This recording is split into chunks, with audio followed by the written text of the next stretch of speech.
Chapter 1. My first interview with the alien. Matilda O'Donnell McElroy personal note. By the time the alien had been returned to the base, I had already spent several hours with her. As I mentioned, Mr. Cavett told me to stay with the alien since I was the only person among us who could understand her communication. I could not understand my ability to communicate with the being. I had never before that time experienced telepathic communication with anyone. The non-verbal communication I experienced was like the understanding you might have when a child or dog is trying to get you to understand something, but much, much more direct and powerful.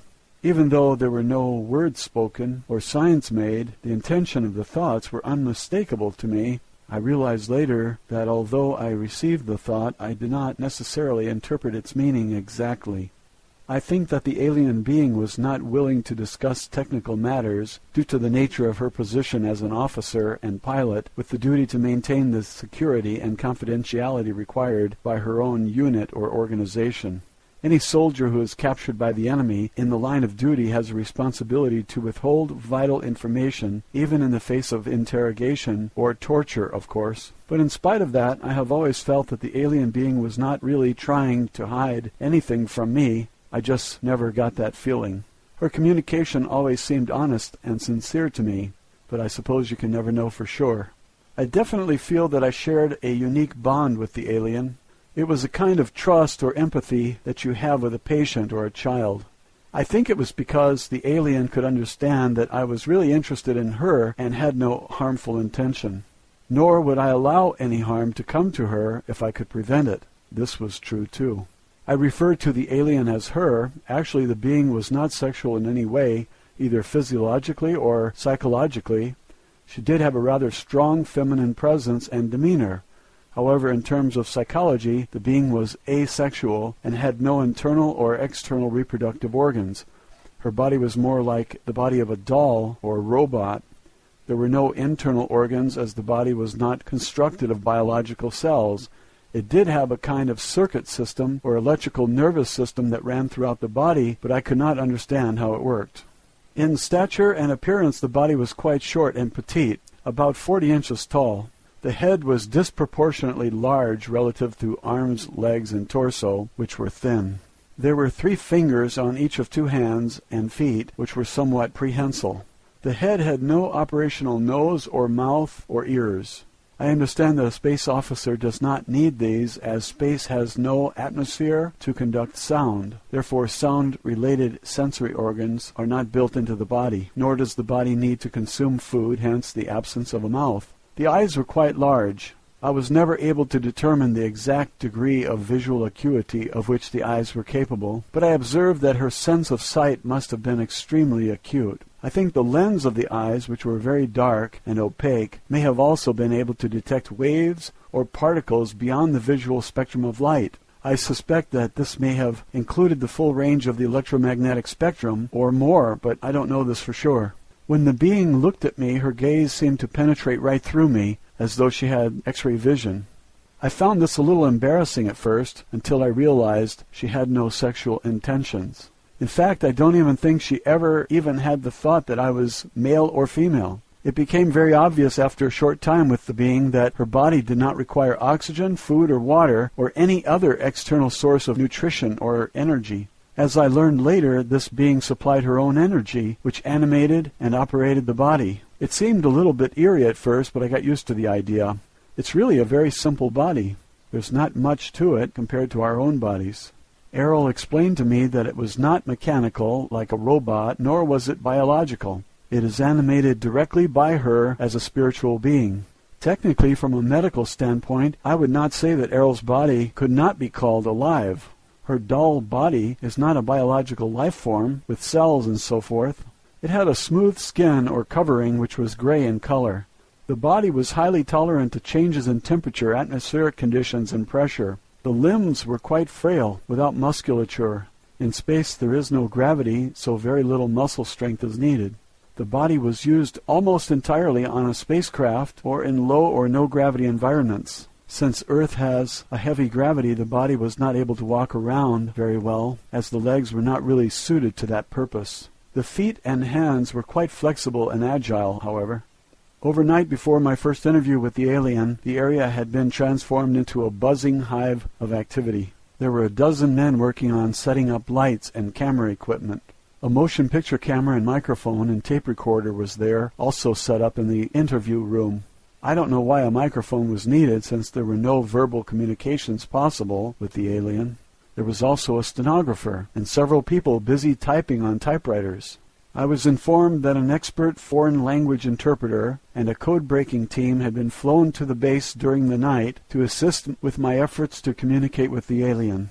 There were also several medical personnel, specialists in various fields, to examine the alien, and a professor of psychology was there to help formulate questions and interpret the answers.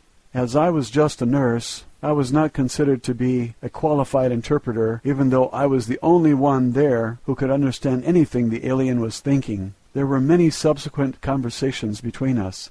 Each interview resulted in an exponential increase in the understanding between us, as I will discuss later on in my notes.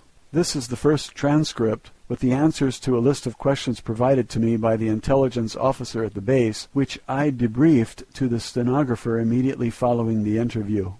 Official transcript of interview, top secret. Official transcript of the U.S. Army, Air Force Roswell Army Airfield, 509th Bomb Group. Subject, alien interview, July 9th, 1947. Question, are you injured? Answer, no. Question, what medical assistance do you require? Answer, none. Question, do you need food or water or other sustenance? Answer, no.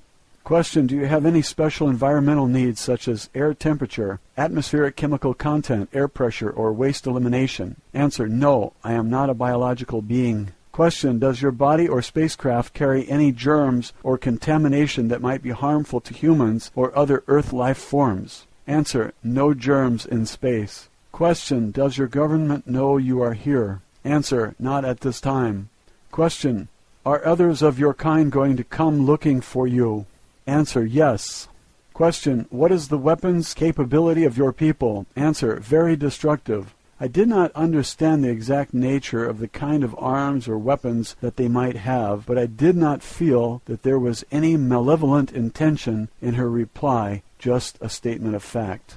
Question, why did your spacecraft crash? Answer, it was struck by an electrical discharge from the atmosphere, which caused us to lose control. Question, why was your spacecraft in this area? Answer, investigation of burning clouds, radiation, explosions. Question, how does your spacecraft fly? Answer, it is controlled through mind, responds to thought commands. Mind or thought command are the only English language words I can think of to describe the thought. Their bodies, and I think the spacecraft, are connected directly to them through some kind of electrical nervous system that they control with their own thoughts. Question, how do your people communicate with each other? Answer, through mind, thought. The words mind and thought combined together are the closest English language words I can think of to describe the idea at this time. However, it is very obvious to me that they communicate directly from the mind, just as she is communicating with me. Question, do you have a written language or symbols for communication? Answer, yes. Question, what planet are you from? Answer, the home, birthplace world of the domain. Since I am not an astronomer, I have no way of thinking in terms of stars, galaxies, constellations, and directions in space. The impression I received was of a planet in the center of a huge cluster of galaxies that is to her like home or birthplace. The word domain is the closest word I can think of to describe her concept, images, and thoughts about where she is from. It could as easily be called the territory or the realm. However, I'm sure that it was not just a planet or a solar system or a cluster of stars, but an enormous number of galaxies. Question, will your government send representatives to meet with our leaders? Answer, no. Question, what are your intentions concerning Earth? Answer, preserve, protect property of the domain. Question, what have you learned about Earth governments and military installations? Answer, poor, small, destroyed planet.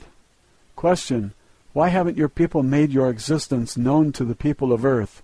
Answer, watch, observe, no contact. I got the impression that contact with people on Earth was not permitted, but I could not think of a word or idea that communicated the impression I got exactly. They are just observing us. Question, Have your people visited Earth previously? Answer: periodic, repeating observations. Question: how long have you known about Earth? Answer: long before humans. I'm not sure if the word prehistoric would be more accurate, but it was definitely a very long period of time before human beings evolved. Question: what do you know about the history of civilization on Earth? Answer: small interest, attention, small time. The answer to this question seemed very vague to me. However, I perceived that her interest in Earth history is not very strong, or that she did not pay much attention to it. Or maybe, I don't know, I really didn't get an answer to the question. Question: can you describe your home world to us? Answer: place of civilization, culture, history, large planet, wealth, resources always, order, power, knowledge, wisdom, 2 stars, 3 moons. Question: what is the state of development of your civilization? Answer: ancient, trillions of years, always, above all others, plan, schedule, progress, win, high goals, ideas. I used the number trillions because I am sure that the meaning was a number larger than many billions. The idea of the length of time she communicated is beyond me. It's really closer to the idea of infinity in terms of Earth years. Question: do you believe in God? Answer: we think. It is. Make it continue. Always. I am sure that the alien being does not understand the concept of God or worship as we do. I assume that the people in her civilization were all atheists. My impression was that they think very highly of themselves and are very prideful indeed. Question: what type of society do you have? Answer: order, power, future always, control, grow. These are the closest words I can use to describe the idea she had about her own society or civilization. Her emotion when communicating her response to this question became very intense, very bright and emphatic. Her thought was filled with an emotion that gave me a feeling of jubilation or joy, but it made me very nervous also. Question: are there other intelligent life forms besides yourself in the universe? Answer: everywhere. We are greatest, highest of all. Due to her small stature, I'm sure that she did not mean tallest or biggest. Again, her prideful nature showed through in the feeling that I received from her. Matilda O'Donnell McElroy, personal note. This was the conclusion of the first interview. When the answers to the first list of questions were typed and given to the people who were waiting for them, they were very excited that I was able to get the alien to say anything. However, after they finished reading my answers, they were disappointed that I could not understand more clearly. Now they had a lot of new questions because of the answers I received to the first list of questions. An officer told me to await further instructions. I waited several hours in the adjoining office. I was not allowed to continue my interview with the alien. However, I was always well treated and allowed to eat and sleep and use the restroom facilities whenever I wanted. Eventually, a new list of questions was written for me to ask the alien. I gathered that quite a few other agents, government and military officials had arrived at the base by this time. They told me that several other people would be in the room with me during the next interview, so they could prompt me to ask for more detail during the interview. However, when I attempted to conduct the interview with these people in the room, I received no thoughts, emotions, or any other perceptible communication from the alien. Nothing. The alien just sat in a chair without moving. We all left the interview room. The intelligence agent became very agitated about this. He accused me of lying or making up the answers to the first questions. I insisted that all my answers were honest and as accurate as I could make them. Later that day it was decided that several other people would attempt to ask questions of the alien. However, in spite of several attempts by different experts, no one else was ever able to get any communication at all from the alien. Over the next several days, a psychic research scientist from back east was flown to the base to interview the alien. Her name was Gertrude something or other. I don't remember the last name. On another occasion, an Indian clairvoyant named Krishnamurti came to the base to try to communicate with the alien. Neither one was successful at getting the alien to communicate anything. I was personally not able to communicate telepathically with either of these people either, although I did not think that Mr. Krishnamurti was a very kind and intelligent gentleman. Finally, it was decided that I should be left with the alien by myself to see if I could get any answers.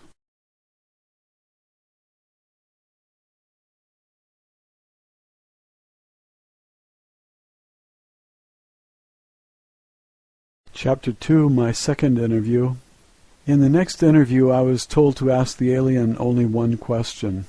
Official transcript of interview. Top secret. Official transcript of the U.S. Army Air Force, Roswell Army Airfield, 509th Bomb Group. Subject, alien interview, July 10th, 1947. Question. Why have you stopped communicating? Answer. No stop. Others. Hidden. Covered. Secret fear. The alien cannot communicate with them because they were afraid of her or did not trust her. And it is clear to me that the alien is not aware that some people have secret intentions toward her and are hiding their real thoughts. It is equally obvious to me that the alien does not have even a tiny bit of fear of us, or anything else for that matter. Matilda O'Donnell McElroy, personal note. I pondered the words I chose to convey the meaning of the alien's thoughts very carefully before reporting to the stenographer and the people who were waiting anxiously in the other room. Personally, I never suffered any fear or misapprehension about the alien whatsoever. I was very, very curious and excited to learn anything and everything I could about her and from her. However, like the aliens, I did not have much trust or confidence in the agents or authorities who were controlling my interviews. I had no idea what their intentions toward her might be. However, I am sure that the military officers were very, very nervous about having an alien spacecraft and pilot on their hands. At that moment, my greatest worry was how to more clearly understand the thoughts and ideas of the alien. I think that I was doing pretty well as a telepathic receiver, but not as good as a telepathic sender. I wanted desperately to figure out a better way to communicate with the alien, in a way that would enable the growing legion of government officials to understand her more directly, without having to rely on my interpretation of her thoughts. I did not feel very well qualified to act as an interpreter, yet I was the only person with whom the alien would communicate, so it was up to me to get the job done.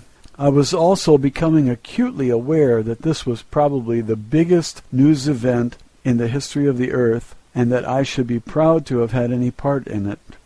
Of course, by that time the entire incident had been officially denied in the press, and a cover-up of immense proportions by the military and the powers that be had already begun. However, I was beginning to feel the pressure of the responsibility for being the first person on Earth, as far as I knew, to communicate with an extraterrestrial life form.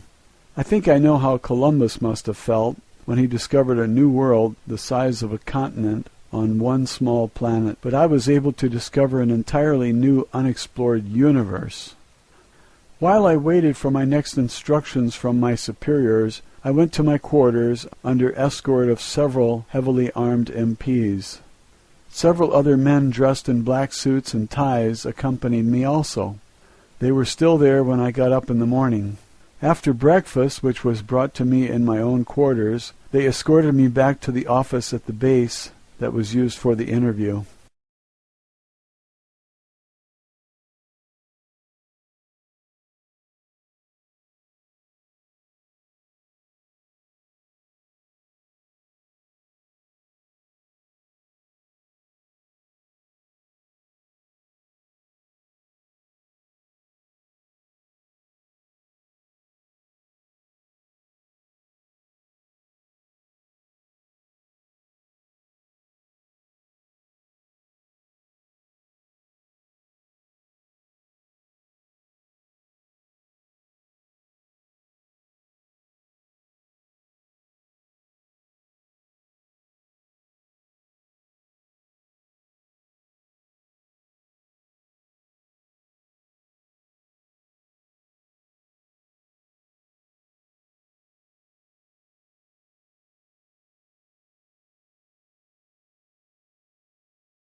Roswell, Alien Interview, Chapter 3.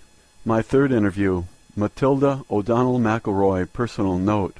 The third interview and all subsequent interviews that I had with the alien were observed and recorded, as I mentioned above, by dozens of other people.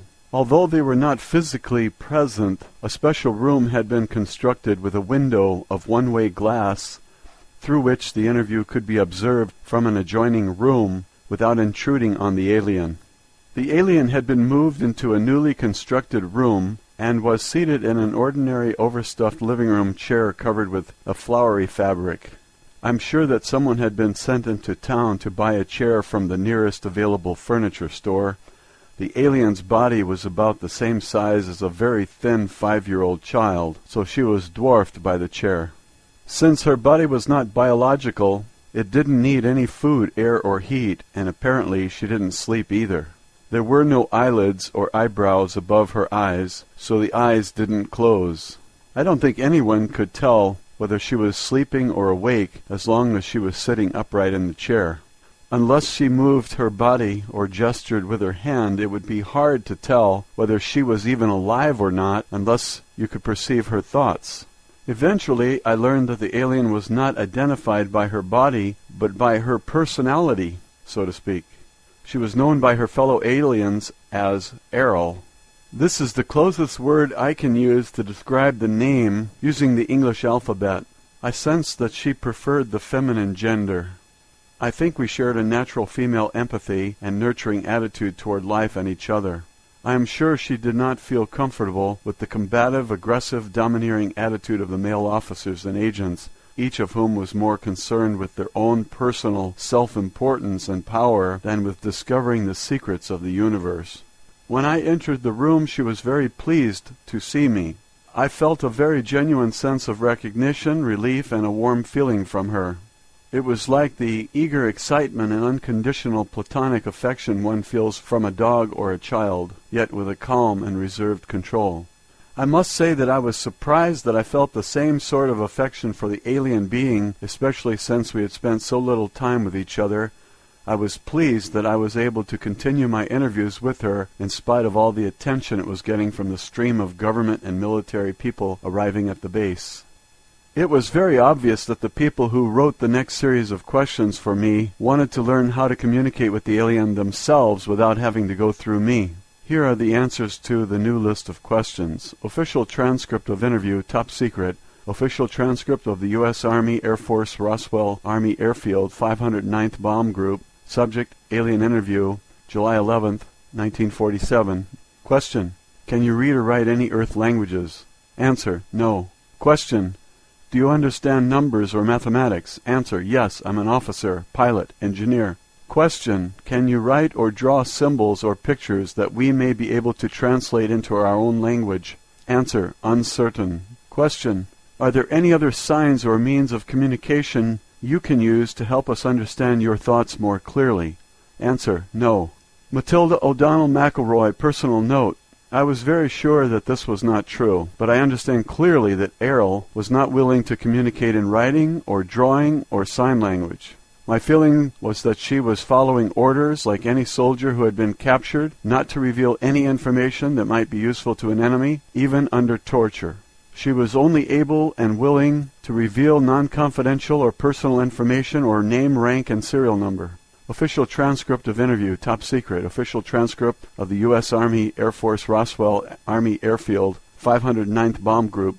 Subject, alien interview, July 11th, 1947, second session. Question, can you show us on a map of the stars which is the star of your home planet? Answer, no. This is not because she does not know the directions from Earth to her home planet. She was unwilling to reveal the location. It was also due to the fact that the star system of her home planet does not exist on any star map on Earth. It's too far away. Question, how long will it take your people to locate you here? Answer, unknown. Question, how long would it take your people to travel here to rescue you? Answer, minutes or hours. Question, how can we make them understand that we do not intend to harm you? Answer, intentions are clear. See in your mind. Images, feelings. Question, if you are not a biological entity, why do you refer to yourself as feminine? Answer: I am a creator, mother, source. Matilda O'Donnell McElroy personal note. These questions only took me a few minutes to complete. I realized then that we may be in for some serious trouble if the alien was not willing to cooperate or reveal any information that the military or intelligence agencies or scientists consider to be useful to them.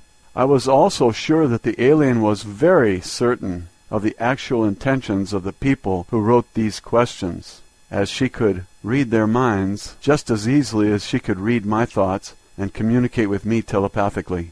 Because of these intentions, she was unwilling and unable to cooperate with any of them in any way under any circumstances. And I am equally sure that since she is not a biological life form, that there was no kind of torture or coercion that would change her mind. Roswell, Alien Interview, Chapter 4, The Language Barrier. Matilda O'Donnell McElroy personal note. After I explained what I thought were the reasons for the no answer to the intelligence agents, there was a great deal of upset and turmoil. A very heated discussion took place between some of the intelligence officers, military officials, psychologists, and the language interpreters. This lasted for several hours. It was finally decided that I should be allowed to continue to interview the alien, provided I could get a satisfactory answer from her to the following question. Official transcript of interview, top secret. Official transcript of the U.S. Army Air Force, Roswell Army Airfield, 509th Bomb Group. Subject: Alien Interview, July 11, 1947, third session. Question: what assurance or proof do you require from us that will make you feel safe enough to answer our questions? Answer: only she speaks, only she hears. Only she questions, no others. Must learn, know, understand. Matilda O'Donnell McElroy personal note. When I returned to the interview room to report the alien response to this question, I received a grim and skeptical reception from the assembled intelligence agents and military personnel. They could not understand what the alien meant by this. I admitted that I really couldn't understand what she meant either, but I was doing the best that I could to articulate her telepathic intentions. I told the officials that perhaps the communication problem had to do with my inability to understand the telepathic language of the alien clearly enough to be satisfactory. I was so discouraged at that point I almost felt like giving up. And now there was even more arguments than before. I was sure I was going to be removed from my position in spite of the fact that the alien refused to communicate with anyone else, or that no one else had been found who could communicate with her. Fortunately, a very clever fellow named John Newble, who was a Japanese language specialist from the Navy, had an explanation and a solution to the problem. He explained that first the problem had very little to do with the inability of the alien to communicate. It had more to do with her unwillingness to communicate with anyone other than myself. Second, in order for any clear, comprehensive communication to happen, both parties needed to understand and communicate through a common language. Words and symbols in language convey very precise concepts and meanings. He said that the Japanese people have a lot of homonyms in their language which cause a lot of confusion in day-to-day communication. They solve this problem by using standard Chinese characters to write down the exact meaning of the word they are using. This clears up the matter for them.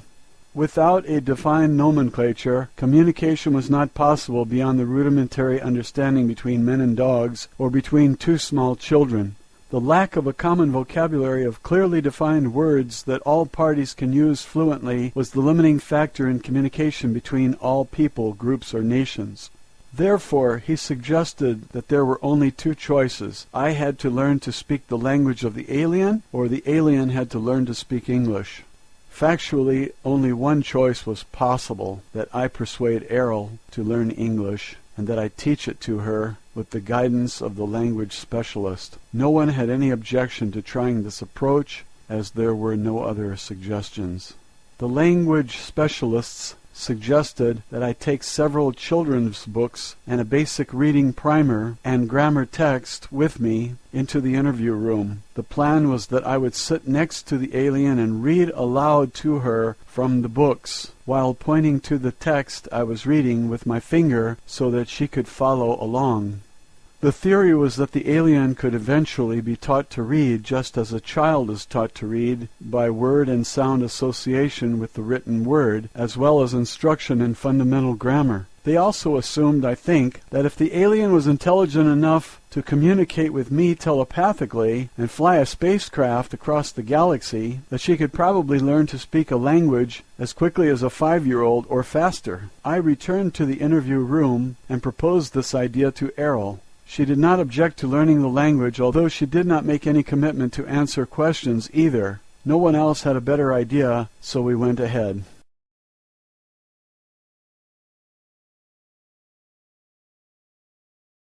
Roswell, Alien Interview, Chapter 5, Reading Lessons, Matilda O'Donnell McElroy Personal Note. I began the reading lessons with the first pages of a book that had been used to teach pioneer children in the 1800s on the frontiers of America. It is called McGuffey's Eclectic Reader, Primer through 6th. Since I am a nurse and not a teacher, the language expert who gave me the books also gave me an extensive briefing, a course that took an entire day, on how to use the books to teach the alien. He said the reason he chose these particular books was because the original 1836 version of these books were used for 3/4 of a century to teach about 4/5 of all American school children how to read. No other books ever had so much influence over American children for so long. McGuffey's educational course begins in the primer by presenting the letters of the alphabet to be memorized in sequence. Children were then taught step by step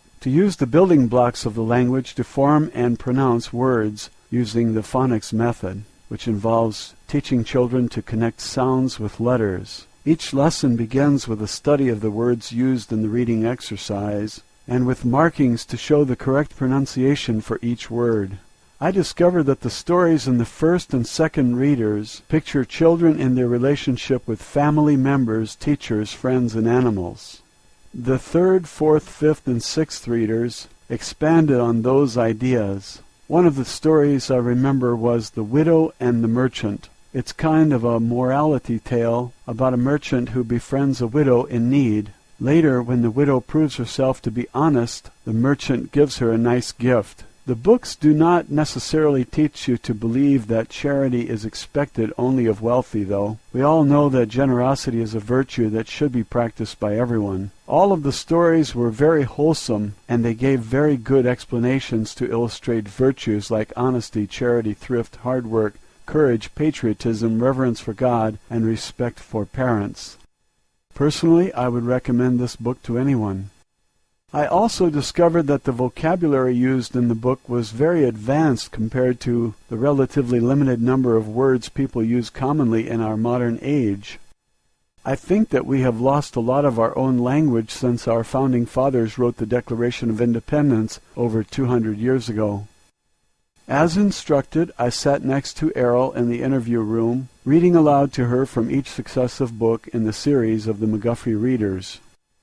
Each of the books had excellent, simple illustrations of the stories and subjects being taught, although they are very outdated by today's standards. Nonetheless, Errol seemed to understand and absorb every word, sound, syllable, and meaning as we progressed. We continued this process for 14 hours a day for 3 consecutive days without interruption, except for a few meals and rest breaks on my part.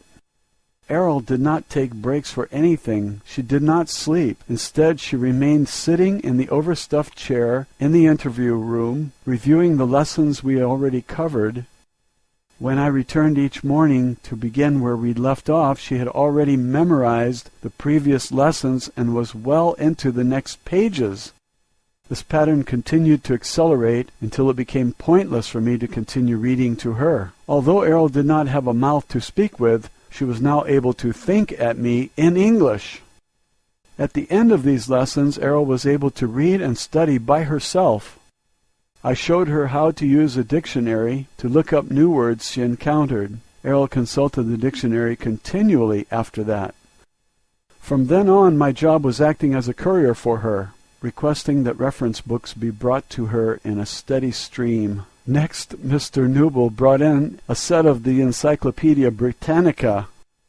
Errol especially enjoyed this because it had a lot of pictures.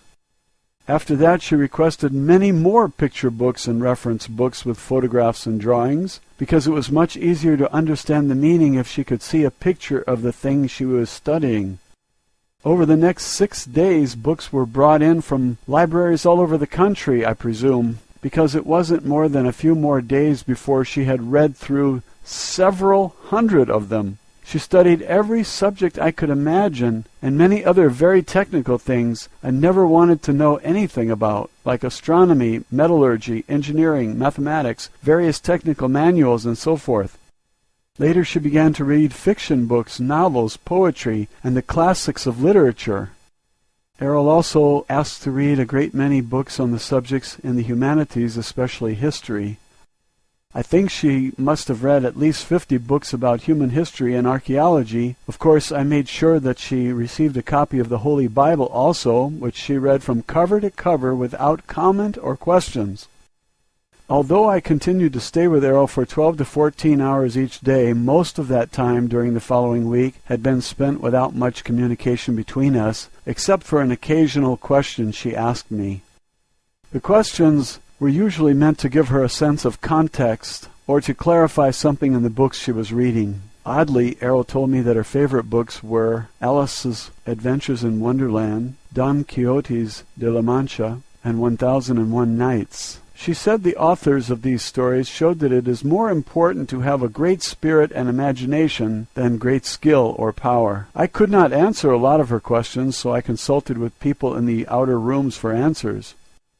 Most of these had to do with technical and scientific things. A few of her questions were about the humanities. The depth of complex understanding and subtlety of her questions showed that she had a very penetrating intellect. Personally, I think she had already known a lot more about the culture and history of Earth than she was willing to admit when we started. I would soon discover how much more.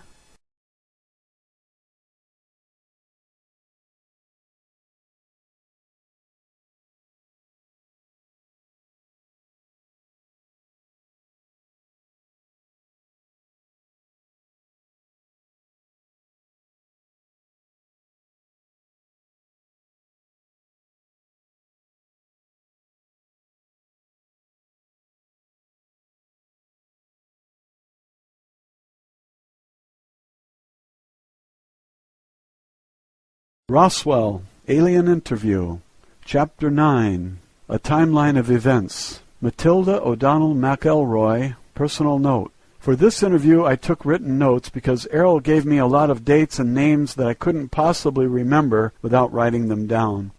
I didn't usually take notes, but during this lesson I thought it was important to get the information exactly as she gave it to me. However, I discovered that my note-taking made it much more difficult for me to focus on receiving the communication from Errol. I was sometimes so distracted by my own writing that I lost the train of her thought, so I had to ask her to repeat herself several times. Errol continued to stay in communication with the communications officer on the asteroid belt station, from which she received much of this information. Since Errol was an officer, pilot, and engineer of the domain, and not a historian, she had to get this information from records of reconnaissance missions conducted by other officers of the domain expeditionary force. Official transcript of interview, top secret. The actual history of Earth is very bizarre. It's so nonsensical that it is incredible to anyone on Earth who attempts to investigate it. A myriad of vital information is missing from it. A huge conglomeration of non sequitur relics and mythology has been arbitrarily introduced into it.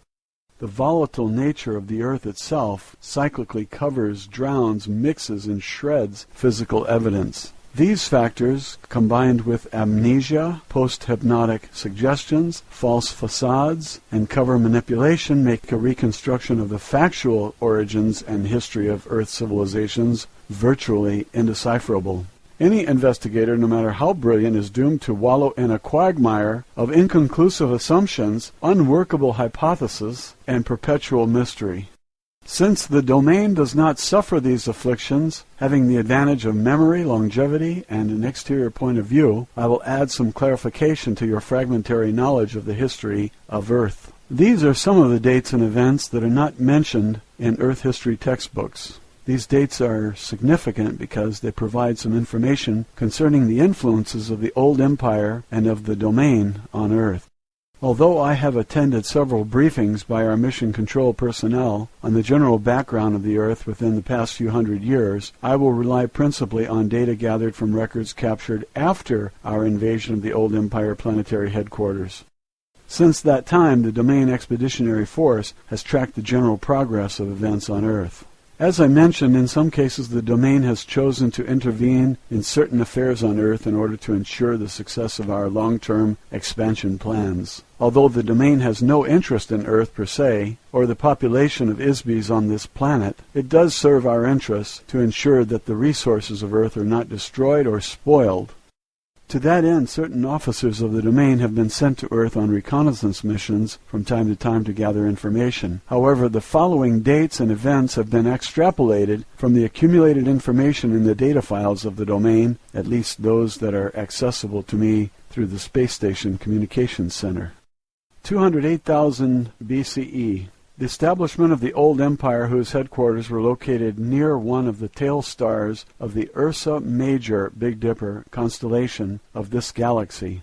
The old empire invasion force conquered the area with nuclear weapons sometime earlier. After the radioactivity subsided and the cleanup and restoration were completed, it received the immigration of beings from another galaxy into this galaxy.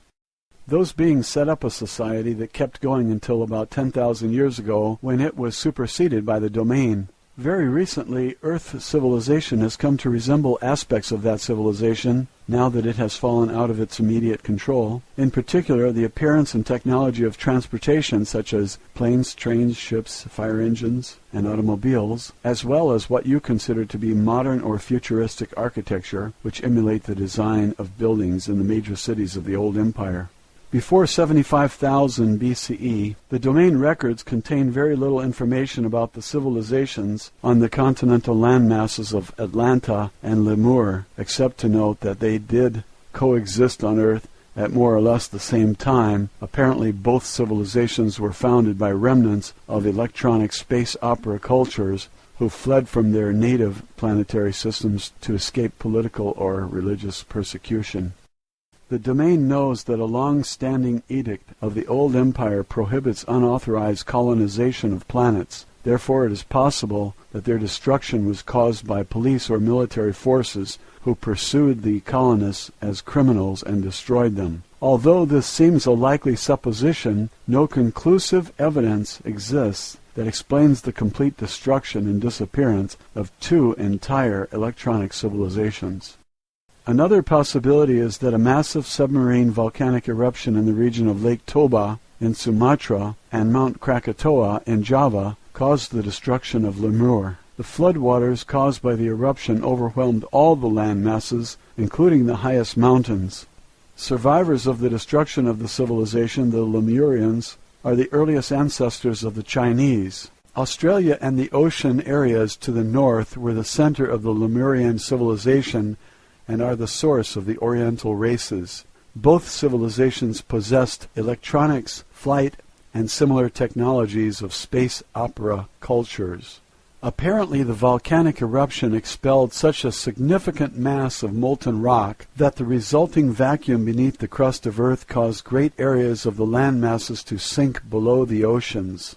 The continental areas occupied by both civilizations were covered with volcanic matter and then submerged, leaving very little evidence that they ever existed except for legends of a global flood which prevail in every culture of the earth, and for survivors who are the genus of the Oriental races and cultures. That kind of colossal volcanic explosion fills the stratosphere with toxic gases which are carried around the whole planet. The usual refuse of these volcanic eruptions can easily cause a rain that lasts 40 days and 40 nights due to atmospheric pollution, as well as an extensive period during which radiation from the sun is deflected back into space and causes global cooling. Certainly such an event would cause an ice age, extinctions of life forms, and many other relatively long-term changes lasting thousands of years. Due to the myriad types of naturally occurring global cataclysmic events which are indigenous to Earth, it is not a suitable planet for habitation by ISBs. In addition, there have been occasional global cataclysms caused by ISBs, such as the one that destroyed the dinosaurs more than 70 million years ago. That destruction was caused by an intergalactic warfare, during which time Earth and many other neighboring moons and planets were bombarded by atomic weapons. Atomic explosions cause atmospheric fallout much like that of volcanic eruptions. Most of the planets in this sector of the galaxy have been uninhabitable deserts since then. Earth is undesirable for many other reasons: heavy gravity and dense atmosphere, floods, earthquakes, volcanoes, polar shifts, continental drift, meteor impacts, atmospheric and climatic changes, to name a few. What kind of lasting civilization could any sophisticated culture propose to develop in such an environment? In addition, Earth is a small planet of a rim star of a galaxy. This makes Earth very isolated geographically from the more concentrated planetary civilizations which exist toward the center of the galaxy. These obvious facts have made Earth suitable for use only as a zoological or botanical garden, or for its current use as a prison, but not much else. Before 30,000 years BCE, Earth started being used as a dumping ground and prison for ISBs who were judged untouchable, meaning criminal or nonconformists. ISBs were captured, encapsulated in electronic traps, and transported to Earth from various parts of the old empire. Underground amnesia stations were set up on Mars and on Earth in the Rwenzori Mountains in Africa, in the Pyrenees Mountains of Portugal, and in steppes of Mongolia. These electronic monitoring points create force screens designed to detect and capture ISBs when the ISB departs the body at death. ISBs are brainwashed using extreme electronic force in order to maintain Earth's population in a state of perpetual amnesia. Further population controls are installed through the use of long-range electronic thought control mechanisms. These stations are still in operation, and they are extremely difficult to attack or destroy, even for the domain, which will not maintain a significant military force in this area until a later date. The pyramid civilizations were intentionally created as a part of the ISB prison system on Earth. The pyramid is alleged to be the symbol for wisdom. However, the wisdom of the old empire on planet Earth is intended to operate as part of the elaborate amnesia trap consisting of mass, meaning, and mystery. These are opposite to the qualities of an immortal spiritual being which has no mass or meaning. An ISB is solely because it thinks that it is. Mass represents the physical universe, including objects such as stars, planets, gases, liquids, energy particles, and teacups. The pyramids were very, very solid objects, as were all the structures created by the old empire. Heavy, massive, dense, solid objects create the illusion of eternity. Dead bodies wrapped in linen, soaked in resin, placed inside engraved golden coffins, and entombed with earthly possessions amid cryptic symbols create an illusion of eternal life. However, dense, heavy physical universe symbols are the exact opposite of an ISB. An ISB has no mass or time. Objects do not endure forever. An ISB is forever. Meaning. False meanings prevent knowledge of the truth. The pyramid cultures of Earth are a fabricated illusion. They are nothing more than false civilizations contrived by the old empire, mystery cult, called the Brothers of the Serpent. False meanings were invented to create the illusion of a false society to further reinforce the amnesia mechanism among the inmates in the Earth prison system.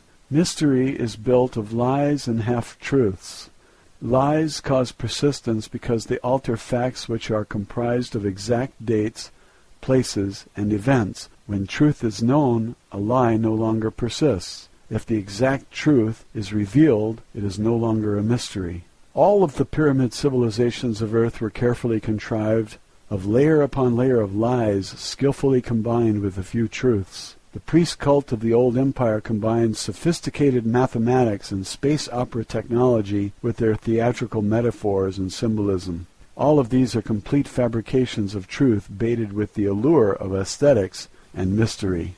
The intricate rituals, astronomical alignments, secret rites, massive monuments, marvelous architecture, artistically rendered hieroglyphs, and man-animal gods were designed to create an unsolvable mystery for the Isby prison population on Earth. The mystery diverts attention away from the truth that Isbys have been captured, given amnesia, and imprisoned on a planet far, far away from their home. The truth is that every single Isby on Earth came to Earth from some other planetary system.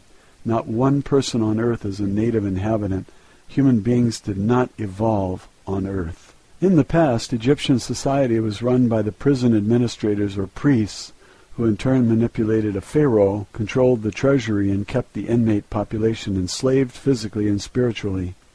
In modern times, the priests have changed, but the function is the same. However, now the priests are prisoners too. Mystery reinforces the walls of the prison. The old empire feared that the Isbys on Earth might regain their memory. Therefore, one of the primary functions of the old empire priesthood is to prevent Isbys on Earth from remembering who they really are, how they came to Earth, where they came from. The old empire operators of the prison system and their superiors do not want Isbys to remember who murdered them, captured them, stole all of their possessions, sent them to Earth, gave them amnesia, and condemned them to eternal imprisonment. Imagine what would happen if all the inmates in the prison suddenly remembered that they have the right to be free. What if they suddenly realize that they have been falsely imprisoned and rise up as one against the guards? They are afraid to reveal anything that looks like the civilization of the inmates' home planets. A body, a piece of clothing, a symbol, a spaceship, an advanced electronics device, or any other remnant of civilization from a home planet could remind a being and rekindle his memory. Sophisticated technologies of entrapment and enslavement, which were developed over millions of years in the old empire, have been applied to the Isbys on Earth with the intention to create a false facade for the prison. These facades were installed on Earth in totality all at once. Every piece is a fully integrated part of the prison system. This includes a religion of mumbo-jumbo doublespeak. Every pyramid civilization uses this as part of a control mechanism to keep the population enslaved by force, by fear, and by ignorance.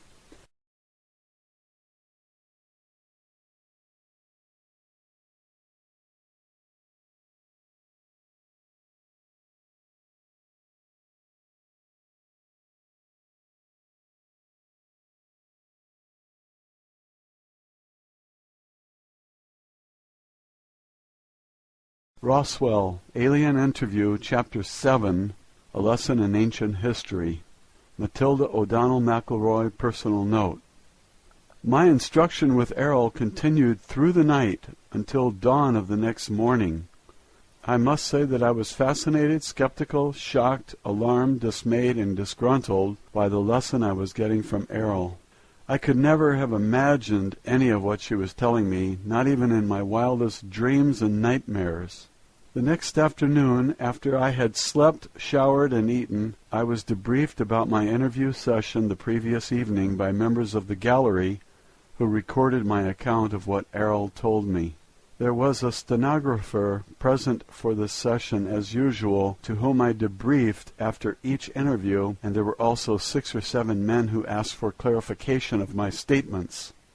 As always, there was constant pressure applied to me to use my influence with Errol to persuade her to answer specific questions prompted by members of the gallery. I did my best to reassure everyone that I would give my very best efforts to do so. Nevertheless, only 3 things happened every day thereafter. Errol resolutely refused to answer any questions that she sensed had been posed by or suggested to me by the gallery. 2. Errol continued to instruct me in the subject matter of her own choice. 3. Every evening after my interview with or instruction from Errol, she would give me a new list of subject matter about which she wanted more information. Each evening I presented this list to the gallery. The next day Errol received a large stack of books, magazines, articles, and so forth. She would study all of these during the night while I slept. This pattern repeated every day during the remainder of the time I spent with her. The subject matter of my next interview or lesson from Errol continued with a brief history of Earth, our solar system, and nearby space from the perspective of the domain. Official transcript of interview, top secret. Official transcript of the U.S. Army Air Force Roswell Army Airfield 509th Bomb Group. Subject alien interview, July 25, 1947, first session. Before you can understand the subject of history, you must first understand the subject of time. Time is simply an arbitrary measurement of the motion of objects through space. Space is not linear. Space is determined by point of view of an ISB when viewing an object. The distance between an ISB and the object being viewed is called space. Objects or energy masses in space do not necessarily move in a linear fashion. In this universe, objects tend to move randomly or in a curving or cyclical pattern, or as determined by agreed-upon rules. History is not only a linear record of events, as many authors of Earth history books imply, because it is not a string that can be stretched out and marked like a measuring tool.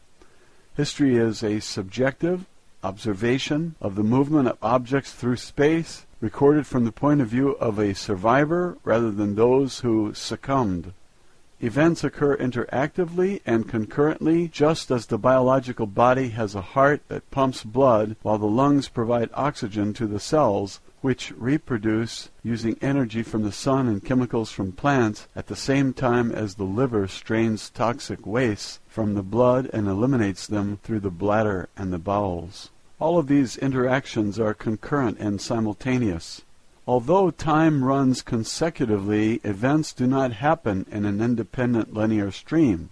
In order to view and understand the history or reality of the past, one must view all the events as part of an interactive whole. Time can also be sensed as a vibration, which is uniform throughout the entire physical universe. Errol explained that ISBs have been around since before the beginning of the universe. The reason that they are called immortal is because a spirit is not born and cannot die, but exists in a personally postulated perception of is, will be. She was careful to explain that every spirit is not the same. Each is completely unique in identity, power, awareness, and ability. The difference between an ISB like Errol and most of the ISBs inhabiting bodies on Earth is that Errol can enter and depart from her doll at will. She can perceive at selective depths through matter. Errol and other officers of the domain can communicate telepathically. Since an ISB is not a physical universe entity, it has no location in space or time. An ISB is literally immaterial. They can span great distances of space instantly. They can experience sensations more intensely than a biological body without the use of physical sensory mechanisms. An ISB can exclude pain from their perception. Errol can also remember her identity, so to speak, all the way back into the dim mists of time for trillions of years. She says that the existing collection of suns in this immediate vicinity of the universe have been burning for the last 200 trillion years. The age of the physical universe is nearly infinitely old, but probably at least 4 quadrillion years since its earliest beginnings. Time is a difficult factor to measure as it depends on the subjective memory of ISBs, and there has been no uniform record of events throughout the physical universe since it began. As on Earth, there are many different time measurement systems defined by various cultures, which use cycles of motion and points of origin to establish age and duration. The physical universe itself is formed from the convergence and amalgamation of many other individual universes, each of which were created by an Isby or group of Isbys. The collision of these illusionary universes commingled and coalesced and were solidified to form a mutually created universe. Because it is agreed that energy and forms can be created but not destroyed, this creative process has continued to form an ever-expanding universe of nearly infinite physical proportions. Before the formation of the physical universe, there was a vast period during which universes were not solid but wholly illusionary. You might say that the universe was a universe of magic illusions, which were made to appear and vanish at the will of the magician. In every case, the magician was one or more Isbys. Many Isbys on Earth can still recall vague images from that period. Tales of magic, sorcery, and enchantment, fairy tales and mythology speak of such things, although in very crude terms. Each Isby entered into the physical universe when they lost their own home universe. That is, when an Isby's home universe was overwhelmed by the physical universe, or when the Isby joined with other Isbys to create or conquer the physical universe. On Earth, the ability to determine when an Isby entered the physical universe is difficult for two reasons. One, the memory of Isbys on Earth have been erased, and two, Isby's arrival or invasion into the physical universe took place at different times, some 60 trillion years ago, and others only 3 trillion. Every once in a short while, a few million years, an area or planet will be taken over by another group of Isbys entering into the area. Sometimes they will capture other Isbys as slaves. They will be forced to inhibit bodies to perform menial or manual work, especially mining mineral ores on heavy gravity planets such as Earth. Errol says that she has been a member of the Domain Expeditionary Force for more than 625 million years.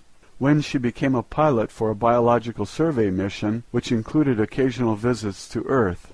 She can remember her entire career there and for a very long time before that. She told me that Earth scientists do not have an accurate measuring system to gauge the age of matter. They assume that because certain types of materials seem to deteriorate rather quickly, such as organic or carbon-based matter, that there is a deterioration of matter. It is not accurate to measure the age of stone based on the measurement of the age of wood or bone. This is a fundamental error.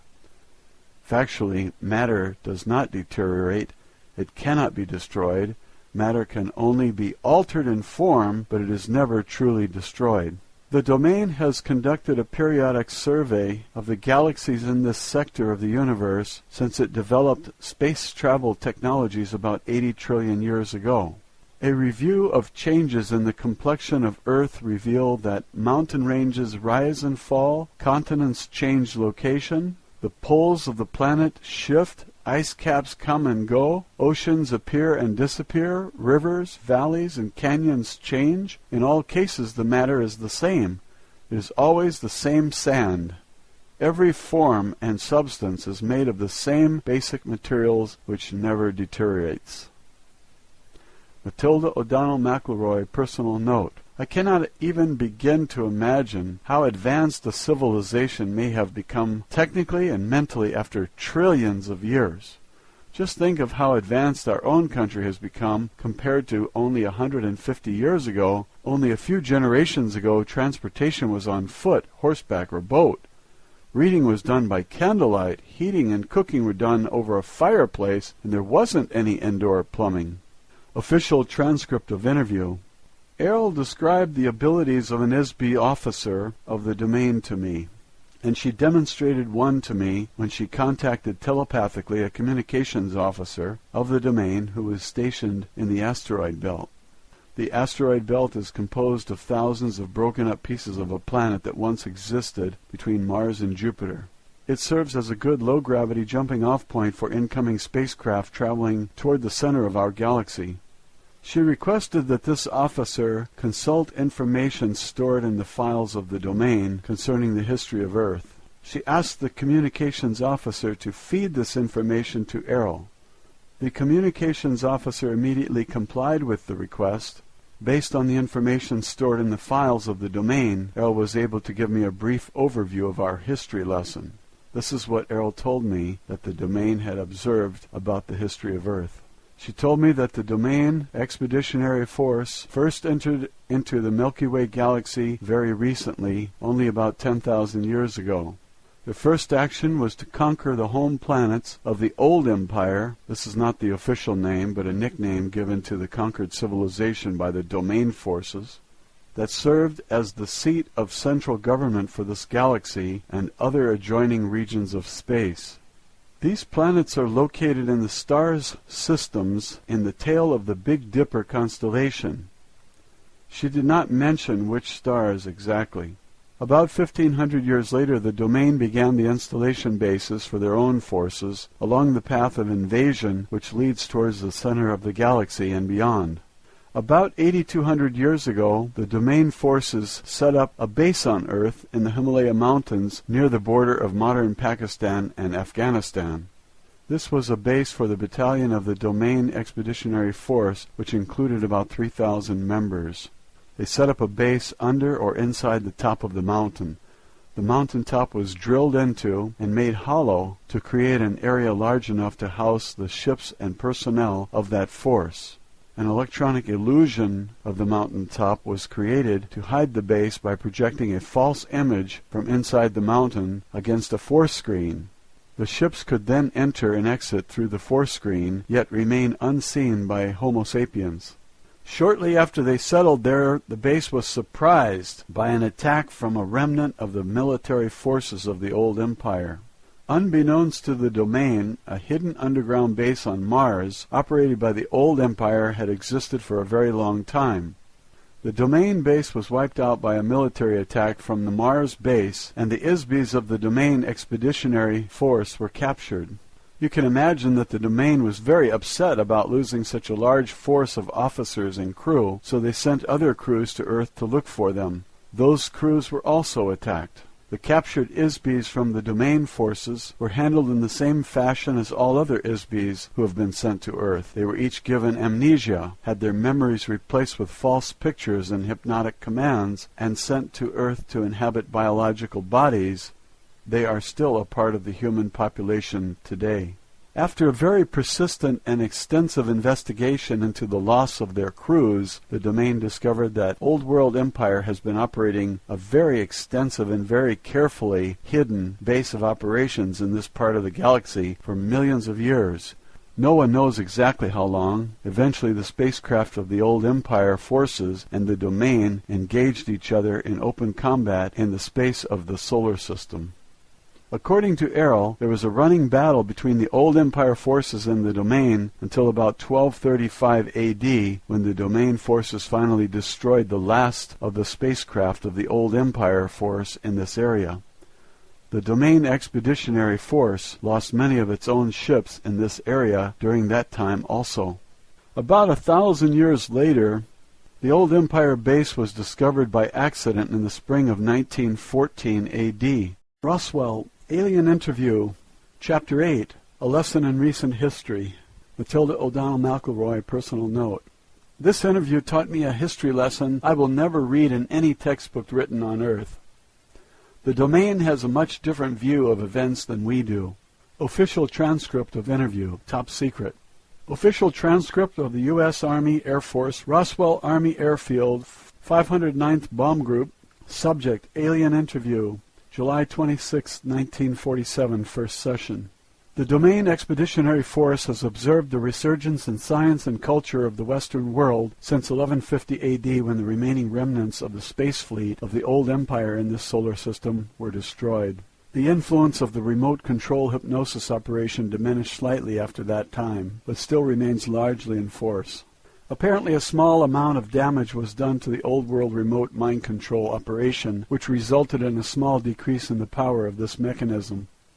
As a result, some memory of technologies that ISBs already knew before they came to Earth started to be remembered.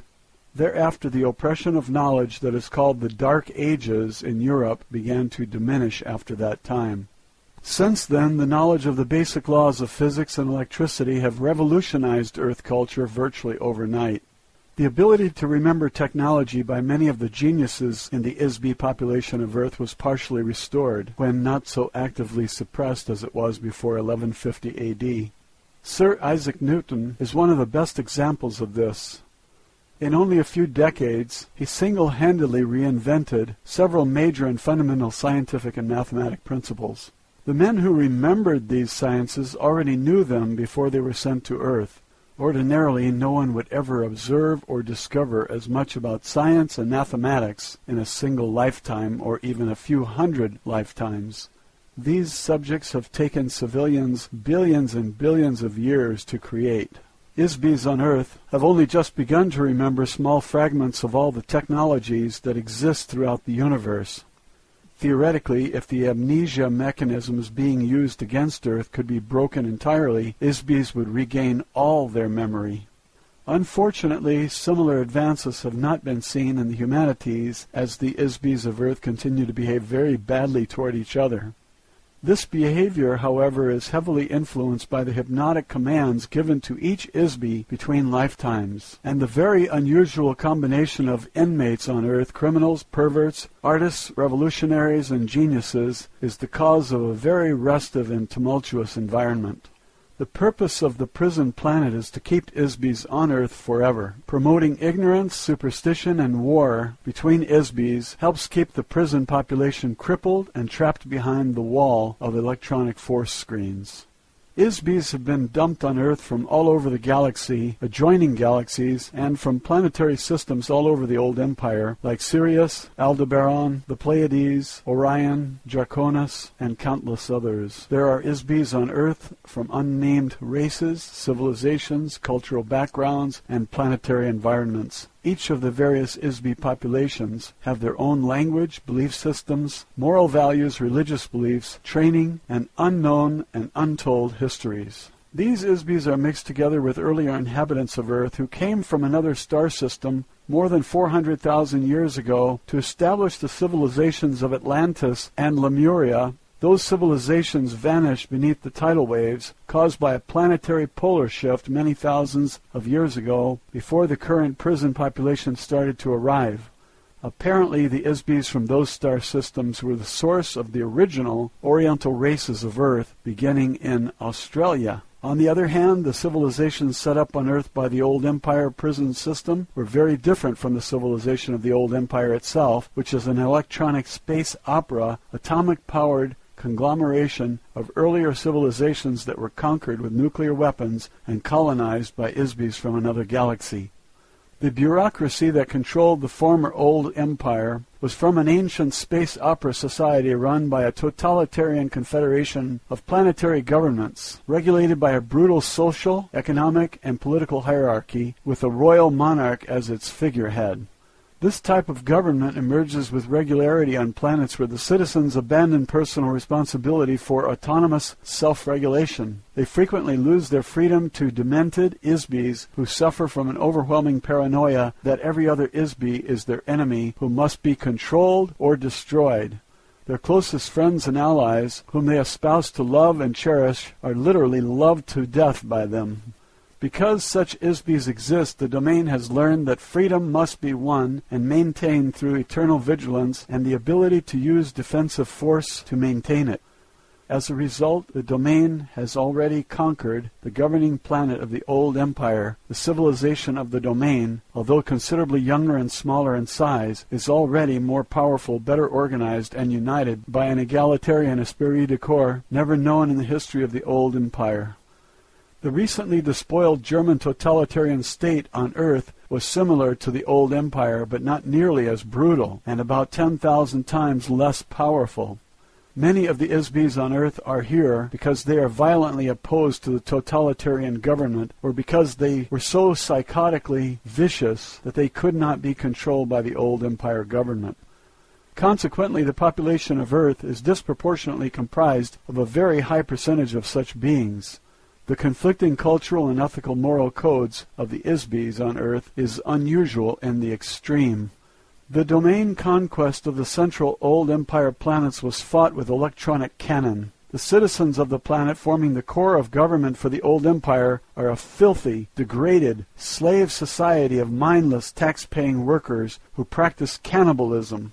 Violent automotive racetracks and bloody Roman circus-type entertainments are their only amusements. Regardless of any reasonable justification we may have had for using atomic weapons to vanquish the planets of the old empire, the domain is careful not to ruin the resources of those planets by using weapons of crude radioactive force. The current U.S. civilization is beginning to mimic some of the trappings of that civilization, especially in the design of airplanes, automobiles, ships, trains, and telephones. Likewise, buildings in the cities of Earth are thought to be modern or futuristic if their design resembles the architecture of the old empire. The government of the old empire, before being supplanted by the domain, was comprised of beings who possessed a very craven intelligence, very much like the Axis powers during your recent World War. Those beings manifested precisely the same behavior as the galactic government that exiled them to external imprisonment on Earth. They were a gruesome reminder of the ageless maxim that an ISB will often manifest the treatment they have received from others. Kindness fosters kindness, cruelty begets cruelty. One must be able and willing to use force tempered with intelligence to prevent harm to the innocent. However, extraordinary understanding, self-discipline, and courage are required to effectively prevent brutality without being overwhelmed by the malice that motivated the brutality. Only a demonic, self-serving government would employ a logic or science to conceive that an ultimate solution to any problem is to murder and permanently erase the memory of every artist, genius, skilled manager, and inventor, and cast them into a planetary prison, together with political opponents, killers, thieves, perverts, and disabled beings of an entire galaxy. Once the ISBs expelled from the old empire arrived on Earth, they were given amnesia and hypnotically tricked into thinking that something else had happened to them. The next step was to implant the ISBs into biological bodies on Earth. The bodies became the human populations of false civilizations which were designed and installed in the minds of the ISBs to look completely unlike the old empire. All of the ISBs of India, Egypt, Babylon, Greece, Rome, and medieval Europe were guided to a pattern and build the cultural elements of these societies based on standard patterns developed by the ISBs of many earlier similar civilizations on Sun-type 12 Class 7 planets that have existed for trillions of years throughout the universe. In the earliest times, the ISBs sent to prison Earth lived in India. They gradually spread into Mesopotamia, Egypt, Mesoamerica, Archaea, Greece, Rome, medieval Europe, and to the New World. They were hypnotically commanded to follow the pattern of a given civilization by the old empire prison operators. This is an effective mechanism to disguise the actual time and location from the ISBs imprisoned on Earth. The languages, customs, and culture of each false civilization are intended to reinforce amnesia because they do not remind the ISBs on Earth of the original Old Empire planets from which they were deported. On the very far back track of time, these types of civilizations tended to repeat themselves over and over because the ISBs who created them became familiar with certain patterns and styles and stayed with them. It is a lot of work to invent an entire civilization complete with culture, architecture, language, customs, mathematics, moral values, and so forth. It is much easier to replicate a copy based on a familiar and successful pattern.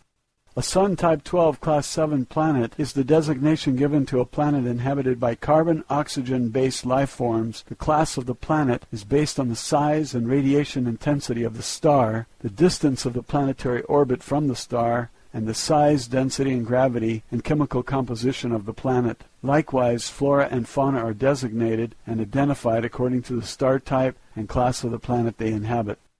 On the average, the percentage of planets in the physical universe with a breathable atmosphere is relatively small. Most planets do not have an atmosphere upon which life forms feed, as on Earth, where the chemical composition of the atmosphere provides nutrition to plants and other organisms which in turn support other life forms. When the domain force brought the Vedic hymns to the Himalayas region 8,200 years ago, some human societies already existed. The Aryan people invaded and conquered India, bringing the Vedic hymns to the area. The The Vedas were learned by them, memorized, and carried forward verbally for 7,000 years before being committed to written form. During that span of time, one of the officers of the Domain Expeditionary Force was incarnated on Earth as a Vishnu. He is described many times in the Rig Veda. He is still considered to be a god by the Hindus. Vishnu fought in the religious wars against the Old Empire forces. He is a very able and aggressive Isbi, as well as a highly effective officer, who has since been reassigned to other duties in the domain. This entire episode was orchestrated as an attack and revolt against the Egyptian pantheon installed by Old Empire administrators. The conflict was intended to help free humankind from implanted elements of the false civilization that focused attention on many gods and superstitious ritual worship demanded by the priests who managed them. It is all part of the mental manipulation by the Old Empire to hide their criminal actions against the Isbis on Earth. A priesthood, or prison guards, were used to help reinforce the idea that an individual is only a biological body and is not an immortal spiritual being. The individual has no identity. The individuals have no past lives. The individual has no power. Only the gods have power, and the gods are the contrivance of the priests who intercede between men and the gods they serve. Men are slaves to the dictates of the priests who threaten eternal spiritual punishment if men do not obey them. What else would one expect on a prison planet where all the prisoners have amnesia and the priests themselves are prisoners?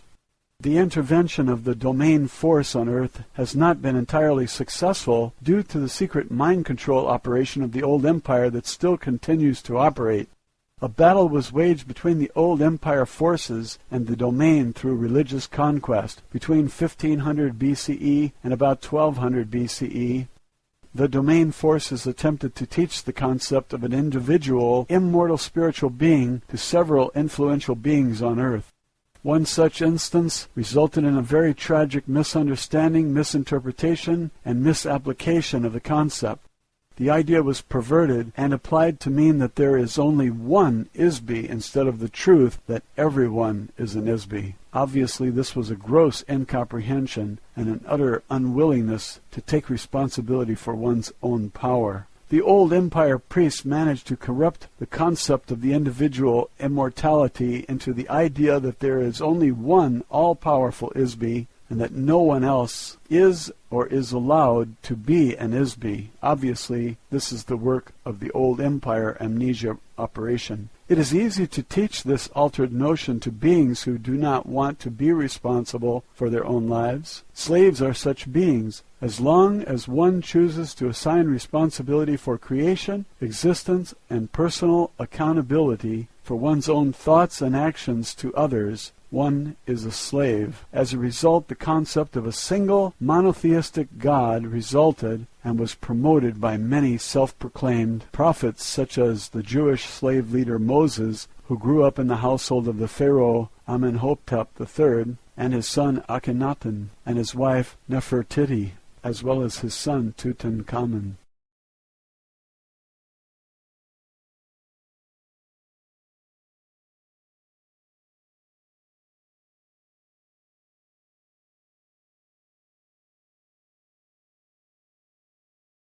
Roswell, Alien Interview, Chapter 9, A Timeline of Events. Matilda O'Donnell McElroy, Personal Note. For this interview I took written notes because Errol gave me a lot of dates and names that I couldn't possibly remember without writing them down.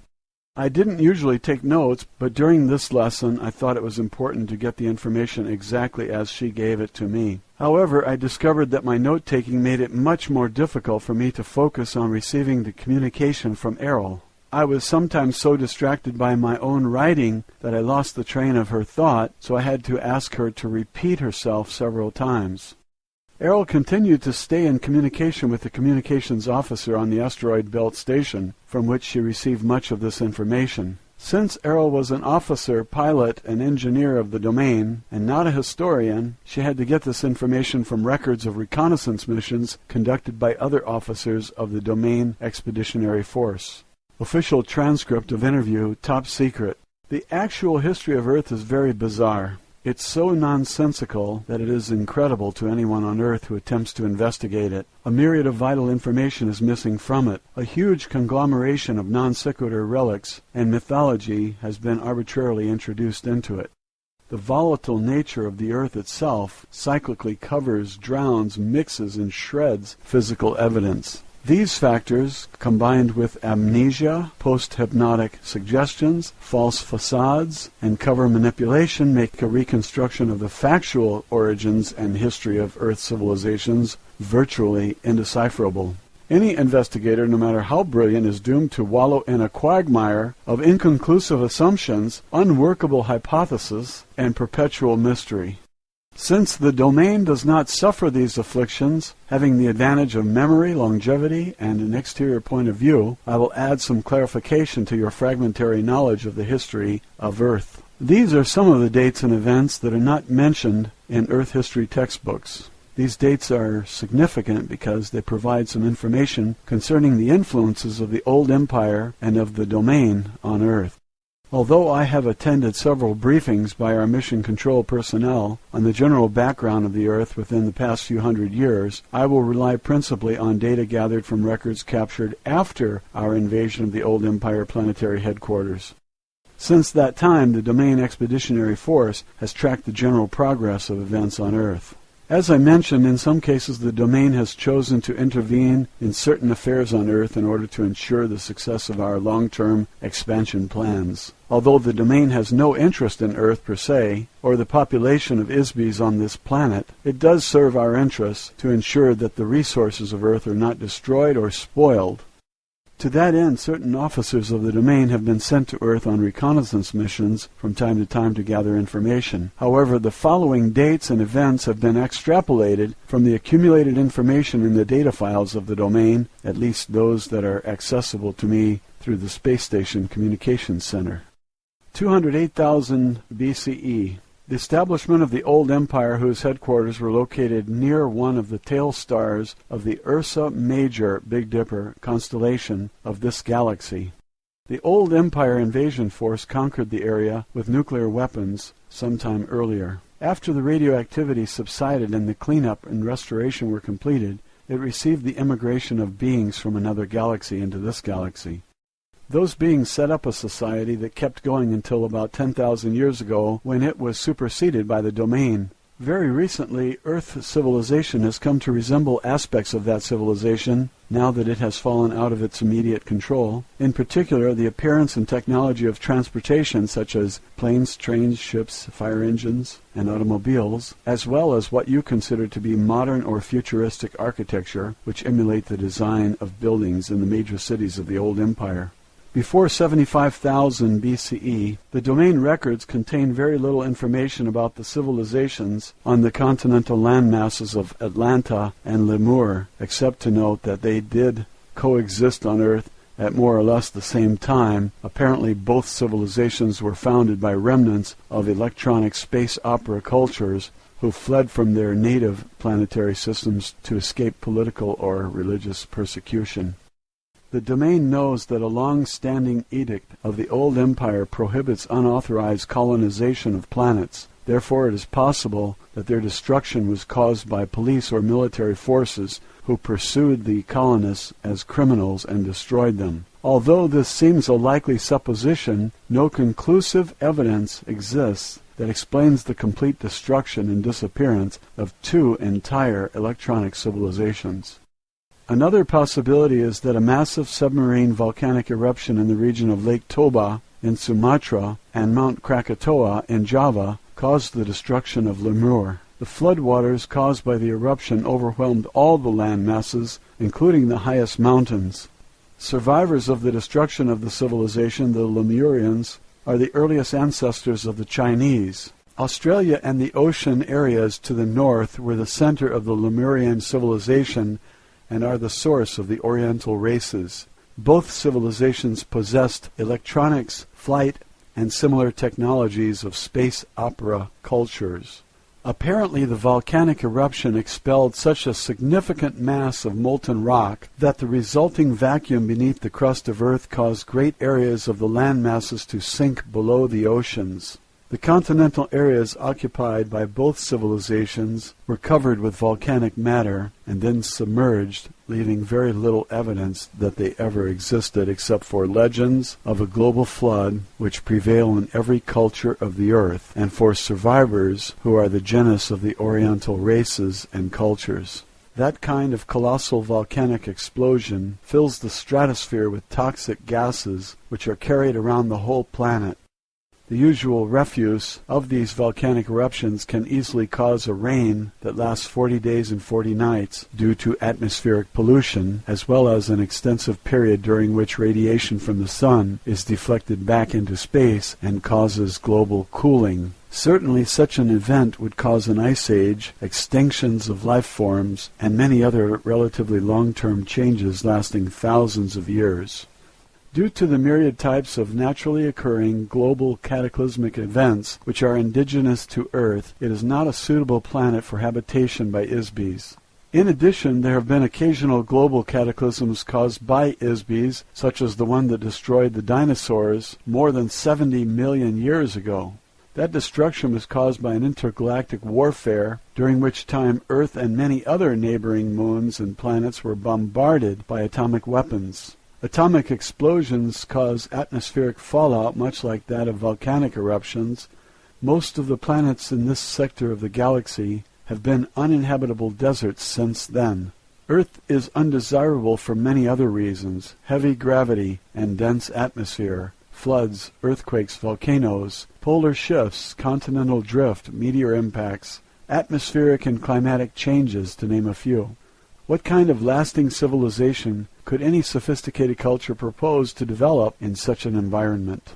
In addition, Earth is a small planet of a rim star of a galaxy. This makes Earth very isolated geographically from the more concentrated planetary civilizations which exist toward the center of the galaxy. These obvious facts have made Earth suitable for use only as a zoological or botanical garden, or for its current use as a prison, but not much else. Before 30,000 years BCE, Earth started being used as a dumping ground and prison for ISBs who were judged untouchable, meaning criminal or nonconformists. ISBs were captured, encapsulated in electronic traps, and transported to Earth from various parts of the old empire. Underground amnesia stations were set up on Mars and on Earth in the Renzori Mountains in Africa, in the Pyrenees Mountains of Portugal, and in steppes of Mongolia. These electronic monitoring points create force screens designed to detect and capture ISBs when the ISB departs the body at death. ISBs are brainwashed using extreme electronic force in order to maintain Earth's population in a state of perpetual amnesia. Further population controls are installed through the use of long-range electronic thought control mechanisms. These stations are still in operation, and they are extremely difficult to attack or destroy, even for the domain, which will not maintain a significant military force in this area until a later date. The pyramid civilizations were intentionally created as a part of the ISB prison system on Earth. The pyramid is alleged to be the symbol for wisdom. However, the wisdom of the old empire on planet Earth is intended to operate as part of the elaborate amnesia trap consisting of mass, meaning, and mystery. These are opposite to the qualities of an immortal spiritual being which has no mass or meaning. An ISB is solely because it thinks that it is. Mass represents the physical universe, including objects such as stars, planets, gases, liquids, energy particles, and teacups. The pyramids were very, very solid objects, as were all the structures created by the old empire. Heavy, massive, dense, solid objects create the illusion of eternity. Dead bodies wrapped in linen, soaked in resin, placed inside engraved golden coffins, and entombed with earthly possessions amid cryptic symbols create an illusion of eternal life. However, dense, heavy physical universe symbols are the exact opposite of an ISB. An ISB has no mass or time. Objects do not endure forever. An ISB is forever. Meaning. False meanings prevent knowledge of the truth. The pyramid cultures of Earth are a fabricated illusion. They are nothing more than false civilizations contrived by the old empire, mystery cult, called the Brothers of the Serpent. False meanings were invented to create the illusion of a false society to further reinforce the amnesia mechanism among the inmates in the Earth prison system. Mystery is built of lies and half-truths. Lies cause persistence because they alter facts which are comprised of exact dates, places, and events. When truth is known, a lie no longer persists. If the exact truth is revealed, it is no longer a mystery. All of the pyramid civilizations of Earth were carefully contrived, of layer upon layer of lies skillfully combined with a few truths. The priest cult of the old empire combined sophisticated mathematics and space opera technology with their theatrical metaphors and symbolism. All of these are complete fabrications of truth baited with the allure of aesthetics and mystery. The intricate rituals, astronomical alignments, secret rites, massive monuments, marvelous architecture, artistically rendered hieroglyphs, and man-animal gods were designed to create an unsolvable mystery for the ISB prison population on Earth. The mystery diverts attention away from the truth that ISBs have been captured, given amnesia, and imprisoned on a planet far, far away from their home. The truth is that every single ISB on Earth came to Earth from some other planetary system. Not one person on Earth is a native inhabitant. Human beings did not evolve on Earth. In the past, Egyptian society was run by the prison administrators or priests, who in turn manipulated a pharaoh, controlled the treasury, and kept the inmate population enslaved physically and spiritually. In modern times, the priests have changed, but the function is the same. However, now the priests are prisoners too. Mystery reinforces the walls of the prison.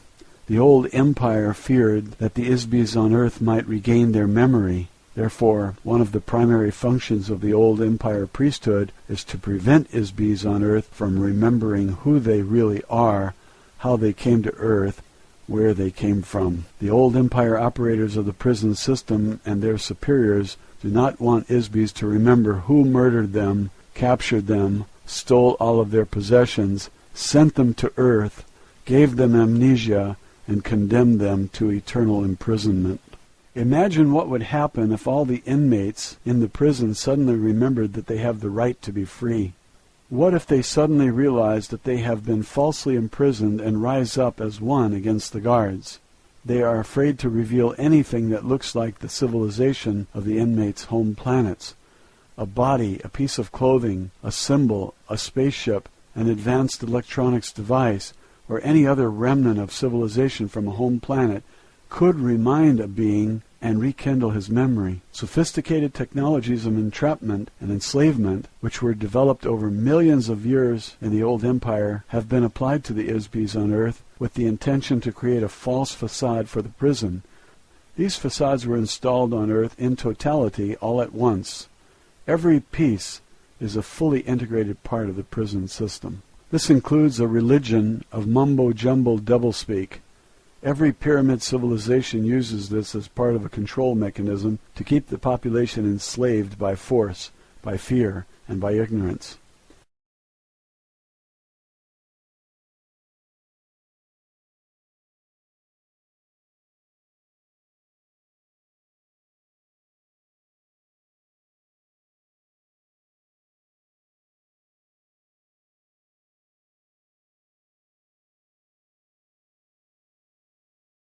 Roswell, Alien Interview, Chapter 10, A Lesson in Biology. Matilda O'Donnell McElroy, Personal Note. My debrief was also tape recorded as a backup, and to add clarification to the stenographic notes. I debriefed immediately after my interview so that everything that was said was still fresh in my mind. When I recounted these stories to the gallery stenographer, I was still reeling a bit. The perspective on Earth history from the point of view of the domain is very strange, to say the least. I wasn't sure if my uncomfortable feeling came from being disoriented or if it came from being reoriented. Either way, I felt unsteady and confused. Yet at the same time, there was a ring of truth to it. I was elated and incredulous at the same time.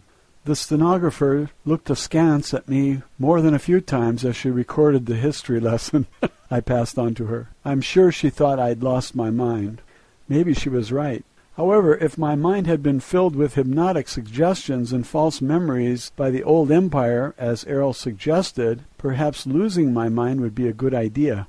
I didn't have much time to ponder my personal thoughts about these things at the time. It was my duty to get all the information I could from Errol and pass it on to the stenographer as soon as Errol was finished. My job was not to analyze the information, just report it as accurately as possible. The analysis would be left to the men in the gallery, or whomever else was receiving copies of the transcripts. I also delivered a list of books and materials requested by Errol to the agent in the gallery room, so these could be gathered and delivered to Errol. Each night after I left Errol, she spent the rest of the night reading or scanning the materials which had been delivered to her. The members of the gallery each received a transcript of the stenographic dictation to study, each looking for information that was of interest to them. In the morning after breakfast, I reported back to the interview room to continue my interviews or lessons with Errol. Official transcript of interview, top secret, official transcript of the U.S. Army Air Force, Roswell Army Airfield, 509th Bomb Group, subject alien interview, July 28, 1947, first session. The origins of this universe and life on Earth, as discussed in the textbooks I have read, are very inaccurate. Since you serve your government as a medical personnel, your duties require that you understand biological entities, so I am sure that you will appreciate the value of the material I will share with you today. The texts of books I have been given on the subjects related to the function of life forms contain information that is based on false memories, inaccurate observation, missing data, unproven theories, and superstition. For example, just a few hundred years ago, your physicians practiced bloodletting as a means to release supposed ill humors from the body in an attempt to relieve or heal a wide variety of physical and mental afflictions. Although this has been corrected somewhat, many barbarisms are still being practiced in the name of medical science. In addition to the application of incorrect theories concerning biological engineering, many primary errors that Earth scientists make are the result of an ignorance of the nature and relative importance of ISBs as the source of energy and intelligence which animate every life form.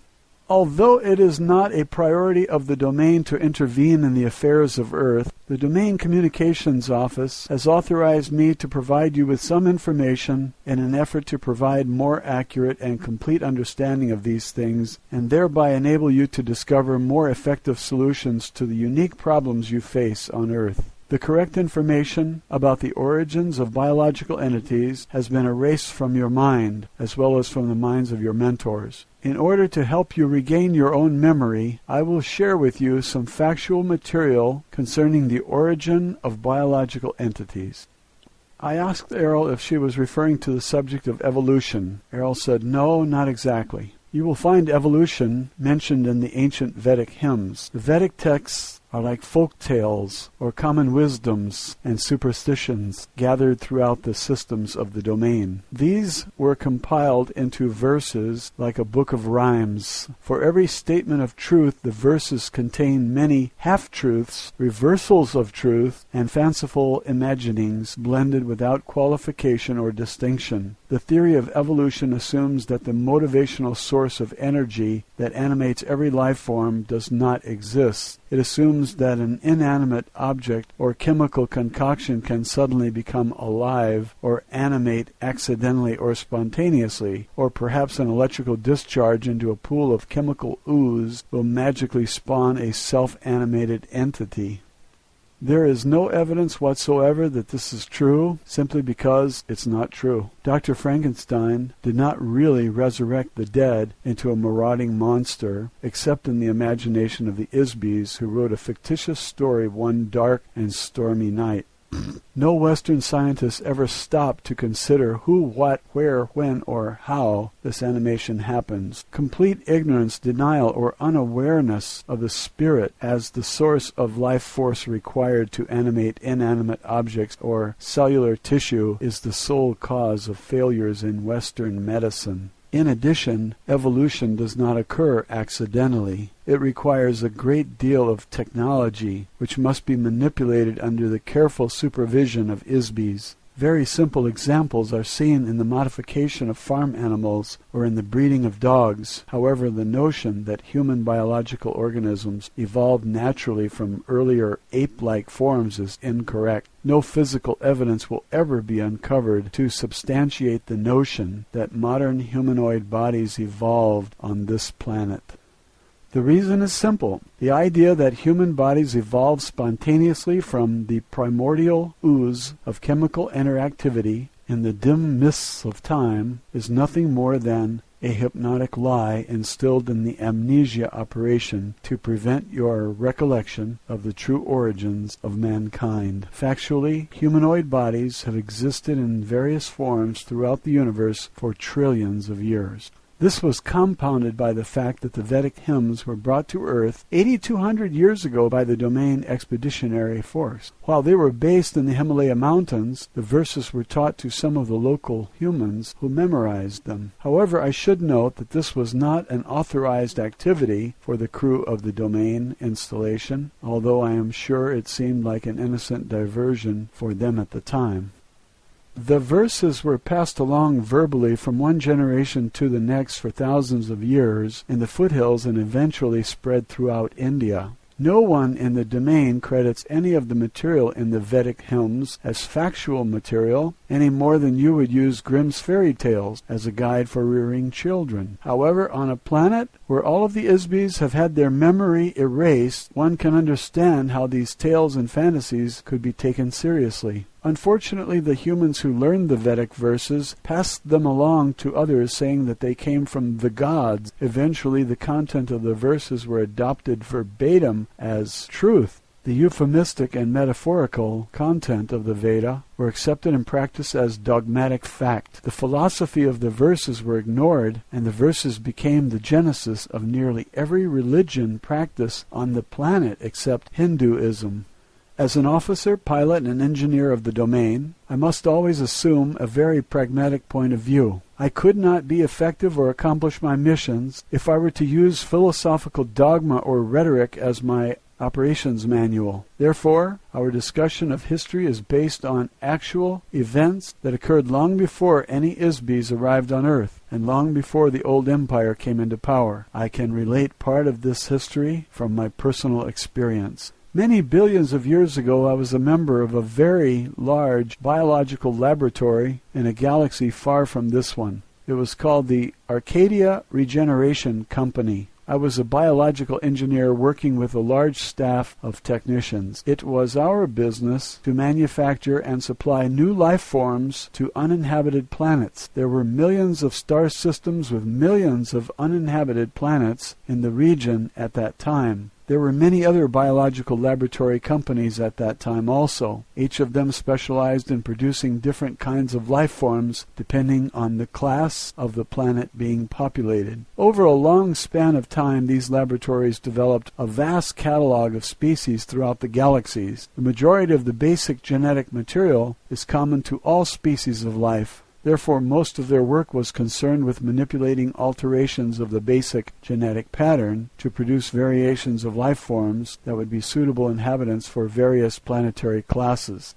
The Arcadia Regeneration Company specialized in mammals for forested areas and birds for tropical regions. Our marketing staff negotiated contracts with various planetary governments and independent buyers from all over the universe. The technicians created animals that were compatible with the variations in the climate, atmospheric and terrestrial density, and chemical content. In addition, they were paid to integrate our specimens with biological organisms engineered by other companies already living on a planet. In order to do this, our staff was in communication with other companies who created life forms. There were industry trade shows, publications, and a variety of other information supplied through an association that coordinated related projects. As you can imagine, our research required a great deal of interstellar travel to conduct planetary surveys. This is when I learned my skills as a pilot. The data gathered was accumulated in huge computer databases and evaluated by biological engineers. A computer is an electronic device that serves as an artificial brain or complex calculating machine. It is capable of storing information, making computations, solving problems, and performing mechanical functions. 1947. In most of the galactic systems of the universe, very large computers are commonly used to run the routine administration, mechanical services, and maintenance activities of the entire planet or planetary system. Based on the survey data gathered, designs and artistic renderings were made for new creatures. Some designs were sold to the highest bidder. Other life forms were created to meet the customized requests of our clients. The design and technical specifications were passed along an assembly line through a series of cellular, chemical, and mechanical engineers to solve the various problems. It was their job to integrate all the component factors into a workable, functional, and aesthetic finished product. Prototypes of these creatures were then produced and tested in artificially created environments. Imperfections were worked out, modifications made, and eventually a new life form was endowed or animated with a life force or spiritual energy before being introduced into the actual planetary environment for final testing. After a new life form was introduced, we monitored the interaction of these biological organisms with the planetary environment and with other indigenous life forms. Conflicts resulting from the interaction between incompatible organisms were resolved through negotiation between ourselves and other companies. The negotiations usually resulted in compromises requiring further modification to our creatures or to theirs, or both. This is a part of science or art you call eugenics. In some cases, changes were made in a planetary environment, but not often, as planet building is much more complex than making changes to an individual life form. Coincidentally, a friend and engineer with whom I used to work with at the Arcadia Regeneration Company a long time after I left the company told me that one of the projects they contracted to do in more recent times was to deliver life forms to Earth to replenish them after a war in this region of the galaxy devastated most of the life on the planets in this region of space. This would have been about 70 million years ago.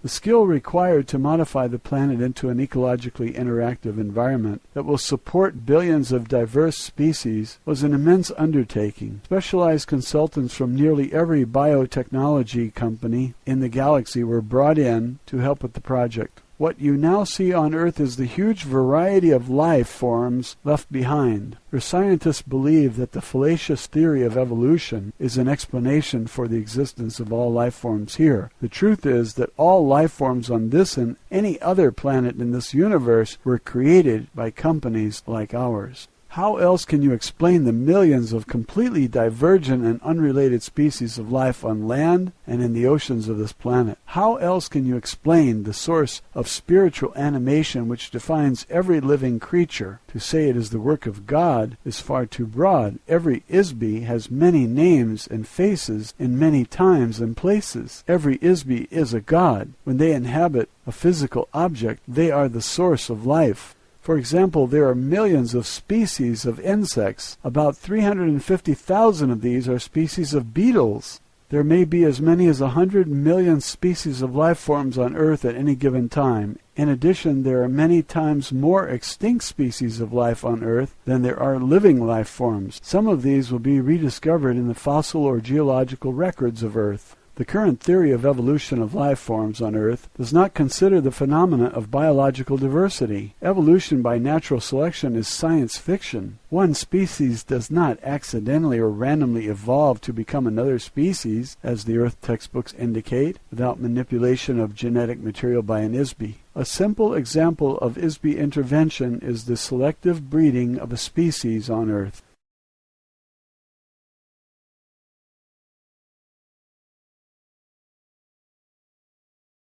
Roswell, Alien Interview, Chapter 11, A Lesson in Science, Matilda O'Donnell McElroy, Personal Note. The transcript of this interview is verbatim. There is nothing more I can add to it. It says everything. Official transcript of interview, top secret. Official transcript of the U.S. Army Air Force, Roswell Army Airfield, 509th Bomb Group. Subject, Alien Interview, July 29th, 1947, first session. Today, Errol told me some very technical things. I took a few notes to remind myself so I can repeat what she said as closely as possible. She began with an analogy about scientific knowledge.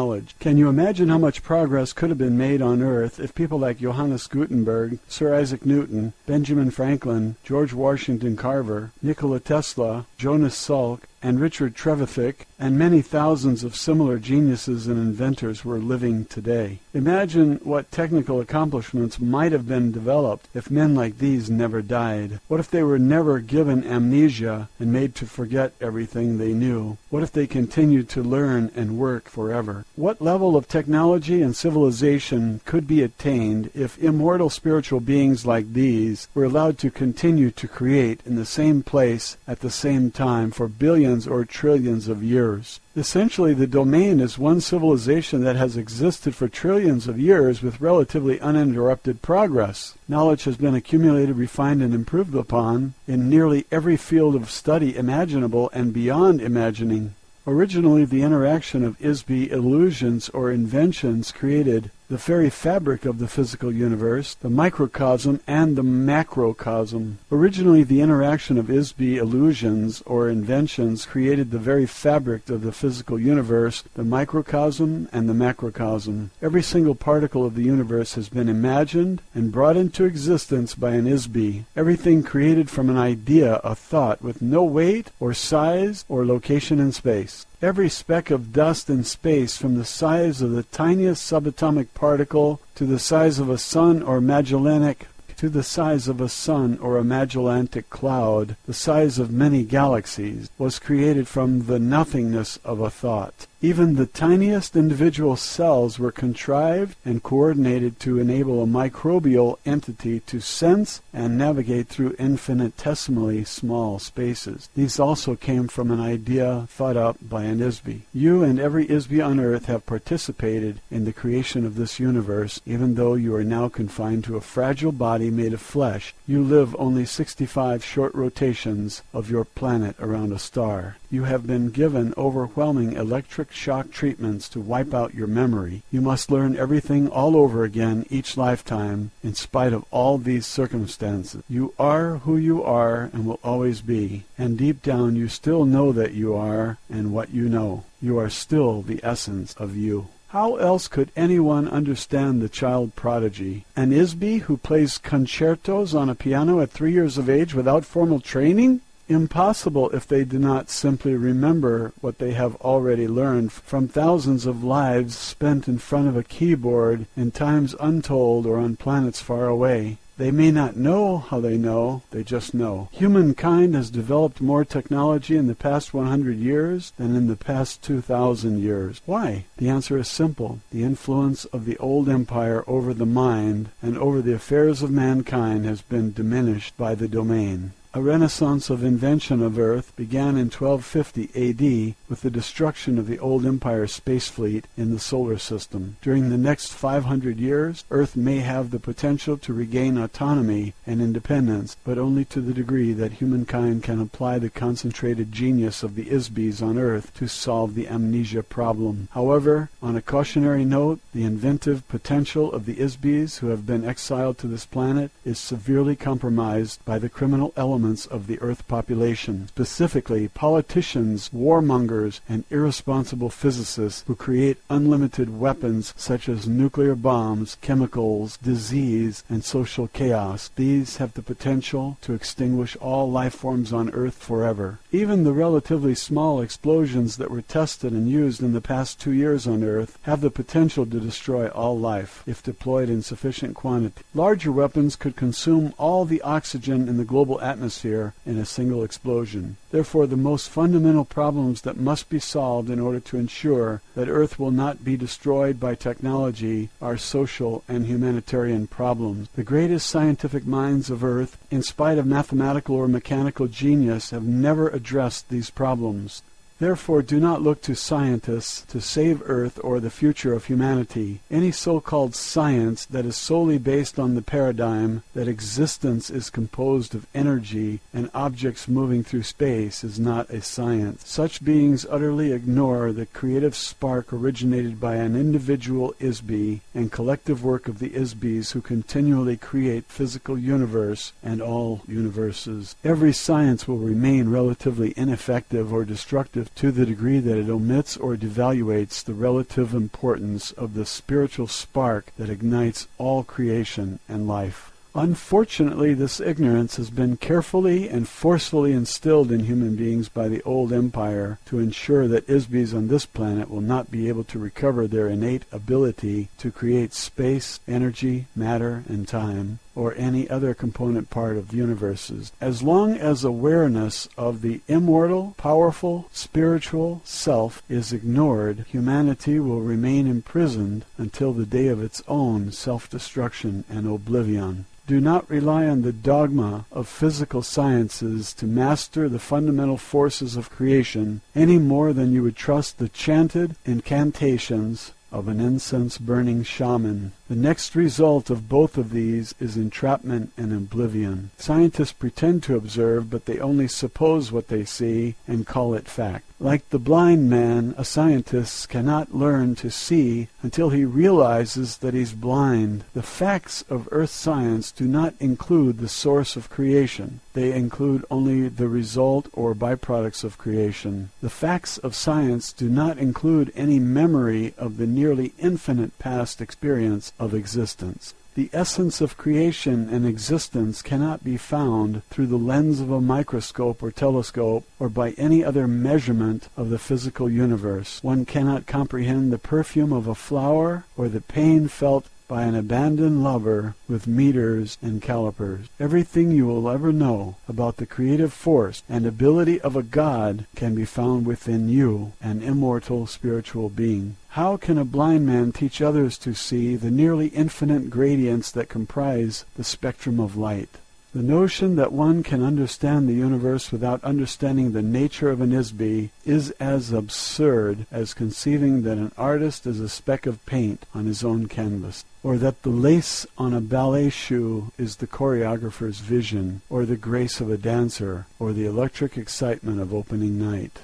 Study of the spirit has been booby-trapped by the thought control operation through religious superstitions they instill in the minds of men. Conversely, the study of the spirit and the mind have been prohibited by science, which eliminates anything that is not measurable in the physical universe. Science is the religion of matter. It worships matter. The paradigm of science is that creation is all and the creator is nothing. Religion says the creator is all and the creation is nothing. These two extremes are the bars of a prison cell. They prevent observation of all phenomenon as an interactive whole. Study of creation without knowing the ISB, the source of creation, is futile. When you sail to the edge of a universe conceived by science, you fall off the end into an abyss of dark, dispassionate space and lifeless, unrelenting force. On earth you have been convinced that the oceans of the mind and spirit are filled with gruesome, ghoulish monsters that will eat you alive if you dare to venture beyond the breakwater of superstition. The vested interest of the old empire prison system is to prevent you from looking at your own soul. They fear that you will see in your own memory the slave masters who kept you imprisoned. The prison is made of shadows in your mind. The shadows are made of lies and pain and loss and fear. The true geniuses of civilization are those ISBs who will enable other ISBs to recover their memory and regain self-realization and self-determination. This issue is not solved through enforcing moral regulation on behavior or through the control of beings through mystery, faith, drugs, guns, or other dogma of a slave society, and certainly not through the use of electric shock and hypnotic commands.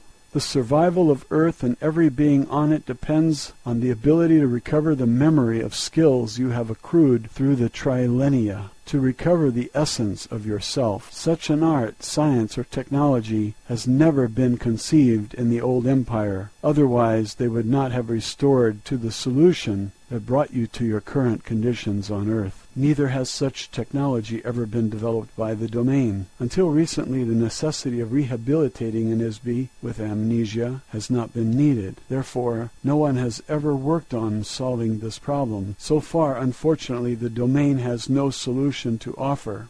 A few officers of the Domain Expeditionary Force have taken it upon themselves to provide technology to Earth during their off-duty time. These officers leave their doll at the space station and as an ISB assume or take over a biological body on Earth. In some cases, an officer can remain on duty while they inhabit and control other bodies at the same time. This is a very dangerous and adventurous undertaking. It requires a very able ISB to accomplish such a mission and return to the base successfully. One officer who did this recently while continuing to attend his official duties was known on Earth as the electronics inventor Nikola Tesla. It is my intention, although is not a part of my mission orders, to assist you in your efforts to advance scientific and humanitarian progress on Earth. My intention is to help other ISBs to help themselves. In order to solve the amnesia problem on Earth, you will need much more advanced technology, as well as social stability to allow enough time for research, and need much more advanced technology as well as social stability to allow enough time for research and development of techniques to free the ISB from the body and to free the mind of the ISB from amnesia. Although the domain has a long-term interest in maintaining Earth as a useful planet, it has no particular interest in the human population of Earth other than its own personnel here. We are interested in preventing the destruction as well as accelerating the development of technologies that will sustain the infrastructures of the global biosphere, hydrosphere, and atmosphere. To this end, you will discover on very careful and thorough examination that my spacecraft contains a wide assortment of technology that does not exist on your Earth. If you distribute pieces of this craft to various scientists for study, they will be able to reverse engineer some of the technology to the extent that Earth has the raw materials required to replicate these components.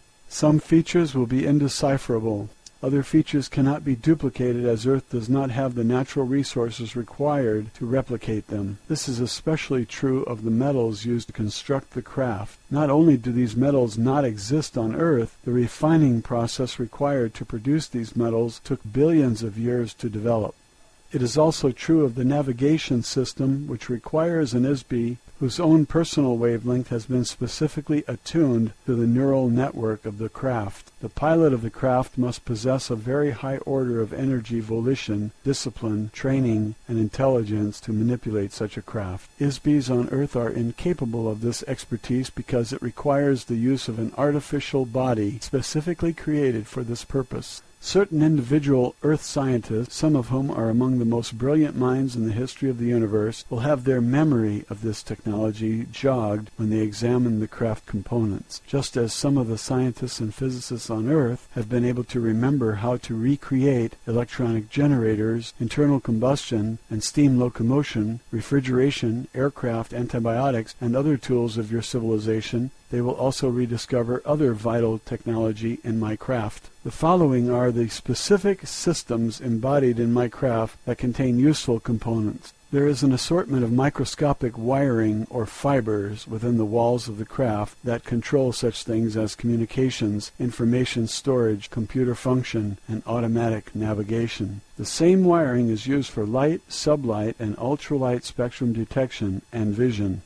The fabrics of the interior of the craft are far superior to any on Earth at this time and have hundreds of thousands of applications. You will also find mechanisms for creating, amplifying, and channeling light particles or waves as a form of energy. As an officer, pilot, and engineer of the domain forces, I am not at liberty to discuss or convey the detailed operation or construction of the craft in any way other than what I have just disclosed. However, I am confident that there are many competent engineers on Earth who will develop useful technology with these resources. I am providing these details to you in the hope that the greater good of the domain will be served.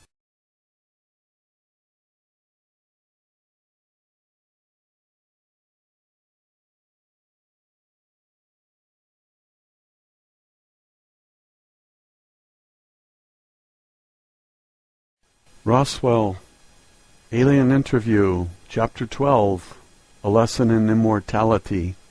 Matilda O'Donnell McElroy, Personal Note. I think the following transcript is pretty much self-explanatory. Official transcript of interview, top secret. Official transcript of the U.S. Army Air Force, Roswell Army Airfield, 509th Bomb Group. Subject, Alien Interview. July 30th, 1947, first session. Immortal spiritual beings, which I refer to as ISBs for the sake of convenience, are the source and creators of illusions. Each one individually and collectively, in their original unfettered state of being, are an eternal, all-powerful, all-knowing entity. ISBs create space by imagining a location. The intervening distance between themselves and the imagined location is what we call space. An ISB can perceive the space and objects created by other ISBs. ISBs are not physical universe entities. They are a source of energy and illusion. ISBs are not located in space or time, but can create space, place particles in space, create energy, and shape particles into various forms, cause the motion of forms, and animate forms. Any form which is animated by an ISB is called life. An ISB can decide to agree that they are located in space or time, and that they themselves are an object, or any other manner of illusion created by themselves, or another, or other ISBs. The disadvantages of creating an illusion is that an illusion must be continually created. If not continually created, it disappears. Continual creation of an illusion requires incessant attention to every detail of the illusion in order to sustain it. A common denominator of ISBs seems to be the desire to avoid boredom. A spirit only, without interaction with other ISBs, and the unpredictable motion, drama, and unanticipated intentions and illusions being created by other ISBs, is easily bored. What if you could imagine anything, perceive everything, and cause anything to happen at will? What if you couldn't do anything else? What if you always knew the outcome of every game and the answer to every question? Would you get bored? The entire back-time track of ISBs is immeasurable, nearly infinite, in terms of physical universe time. There is no measurable beginning or end for an ISB. They simply exist in an everlasting now. Another common denominator of ISBs is that admiration of one's own illusions by others is very desirable. If the desired admiration is not forthcoming, the ISB will keep creating the illusion in an attempt to get admiration. One could say that the entire physical universe is made of unadmired illusions. The origins of this universe began with the creation of individual illusionary spaces. These were the home of the ISBs. Sometimes a universe is a collaborative creation of illusions by two or more ISBs. A proliferation of ISBs in the universe they create sometimes collide or become commingled or merge to an extent that many ISBs shared in the co-creation of a universe. ISBs diminish their ability in order to have a game to play. ISBs think that any game is better than no game. They will endure pain, suffering, stupidity, privation, and all manner of unnecessary and undesirable conditions just to play a game. Pretending that one does not know all, see all, and cause all is a way to create the conditions necessary for playing a game. Unknowns, freedoms, barriers, and/or opponents and goals. Ultimately, playing a game solves the problem of boredom. In this fashion, all the space, galaxy, suns, planets, and physical phenomena of this universe, including life forms, places, and events that have been created by ISBs and sustained by mutual agreement that these things exist. There are as many universes as there are ISBs to imagine, build, and perceive them, each existing concurrently with its own continuum. Each universe is created using its own unique set of rules as imagined, altered, preserved, or destroyed by one or more ISBs who created it. Time, energy, objects, and space, as defined in terms of the physical universe, may or may not exist in other universes. The domain exists in such a universe as well as in the physical universe. One of the rules of the physical universe is that energy can be created but not destroyed. So the universe will keep expanding as long as ISBs keep adding more new energy to it. It's nearly infinite. It is like an automobile assembly line that never stops running, and none of the cars are ever destroyed. Every ISB is basically good, therefore an ISB does not enjoy doing things to other ISBs which they themselves do not want to experience. For an ISB, there is no inherent standard for what is good or bad, right or wrong, ugly or beautiful. These ideas are all based on the opinion of each individual ISB. The closest concept that human beings have to describe an ISB is as a God, all-knowing, all-powerful, infinite. So how does a God stop being a God? They pretend not to know. How can you play a game of hide and seek if you always know where the other person is hiding? You pretend not to know where the other players are hiding, so you can go off and seek them. This is how games are created. You have forgotten that you are just pretending. In so doing, ISBs become entrapped and enslaved inside a maze of their own devising. How does one create a cage, lock one's own self inside the cage, throw away the key, and forget there is a key or cage, and forget there is an inside or outside, and even forget that there is a self? Create the illusion that there is no illusion, the entire universe is real, and that no other universe exists or can be created. On earth, the propaganda taught and agreed upon is that the gods are responsible and that human beings are not responsible. You are taught that only God can create universes. So the responsibility for every action is assigned to another ISB or God, never oneself. No human being ever assumes personal responsibility for the fact that they themselves, individually and collectively, are gods. This fact alone is the source of entrapment for every ISB.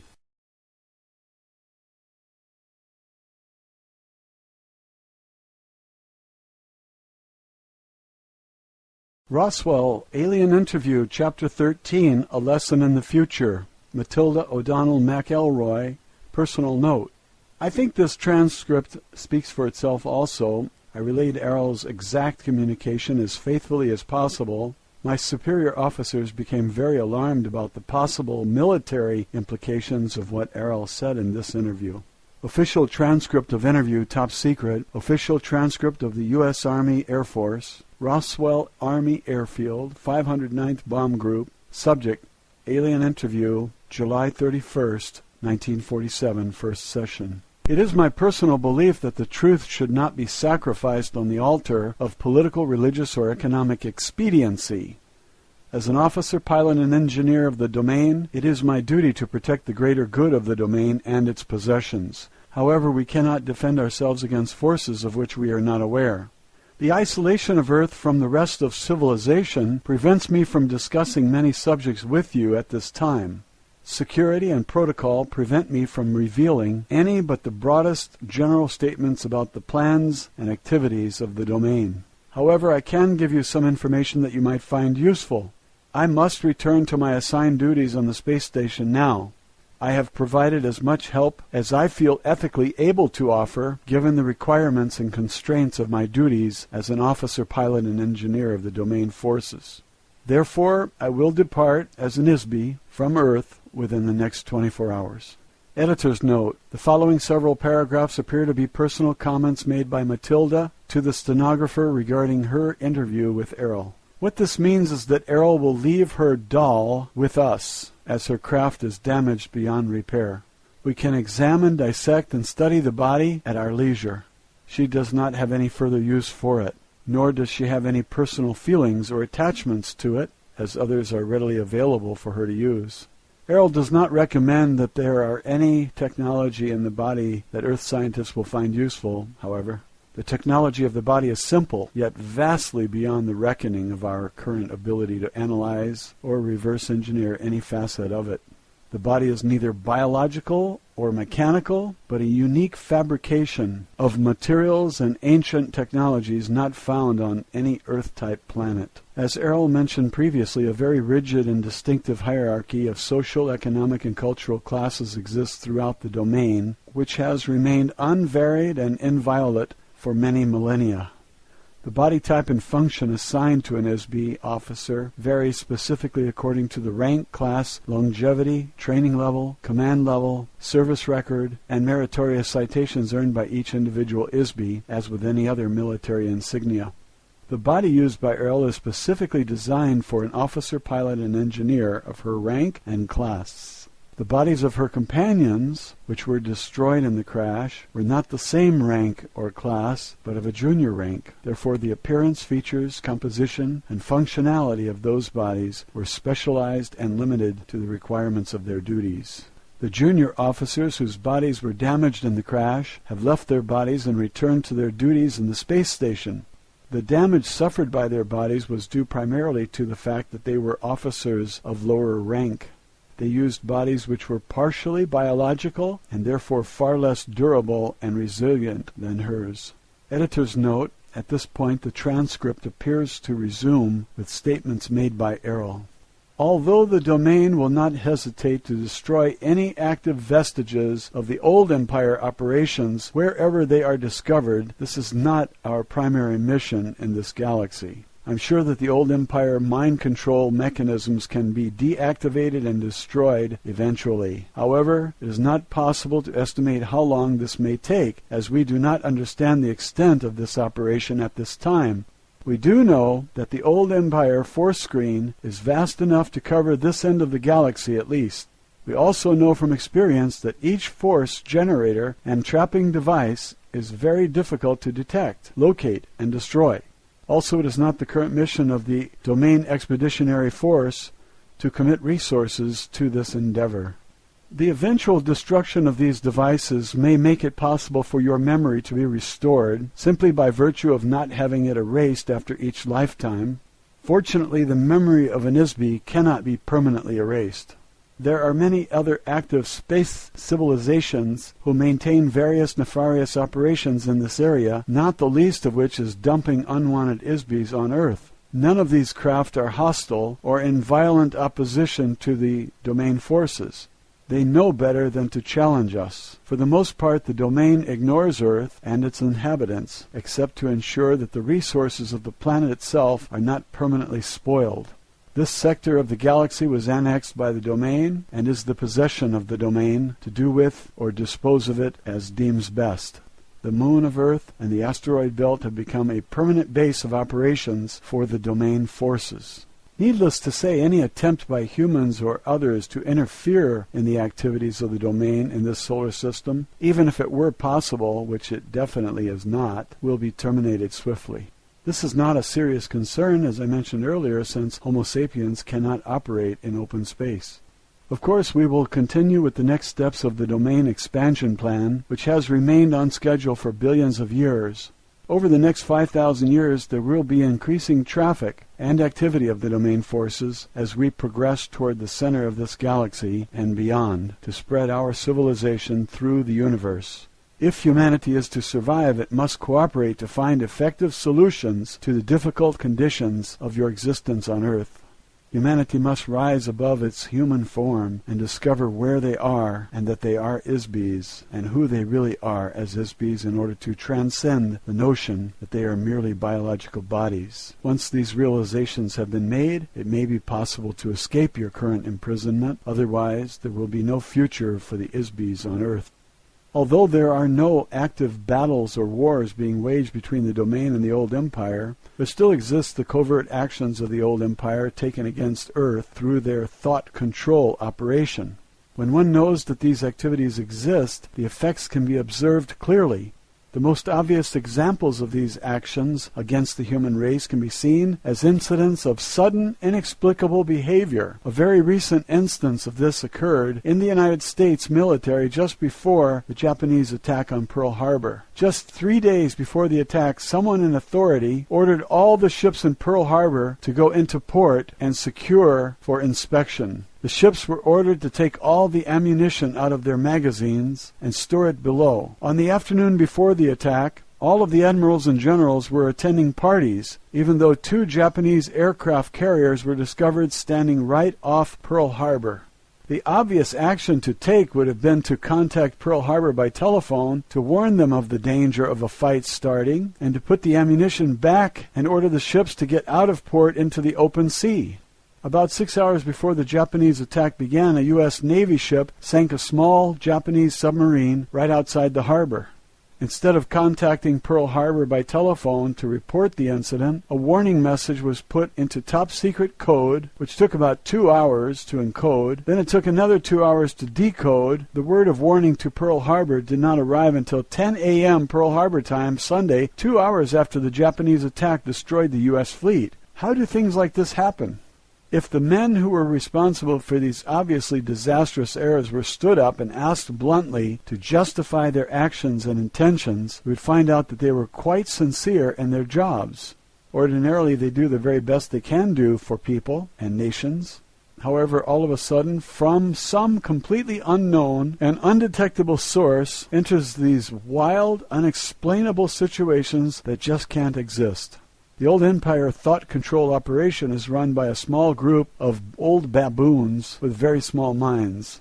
They are playing insidious games with no purpose and no goal other than to control and destroy ISBs who could otherwise manage themselves perfectly well if left alone.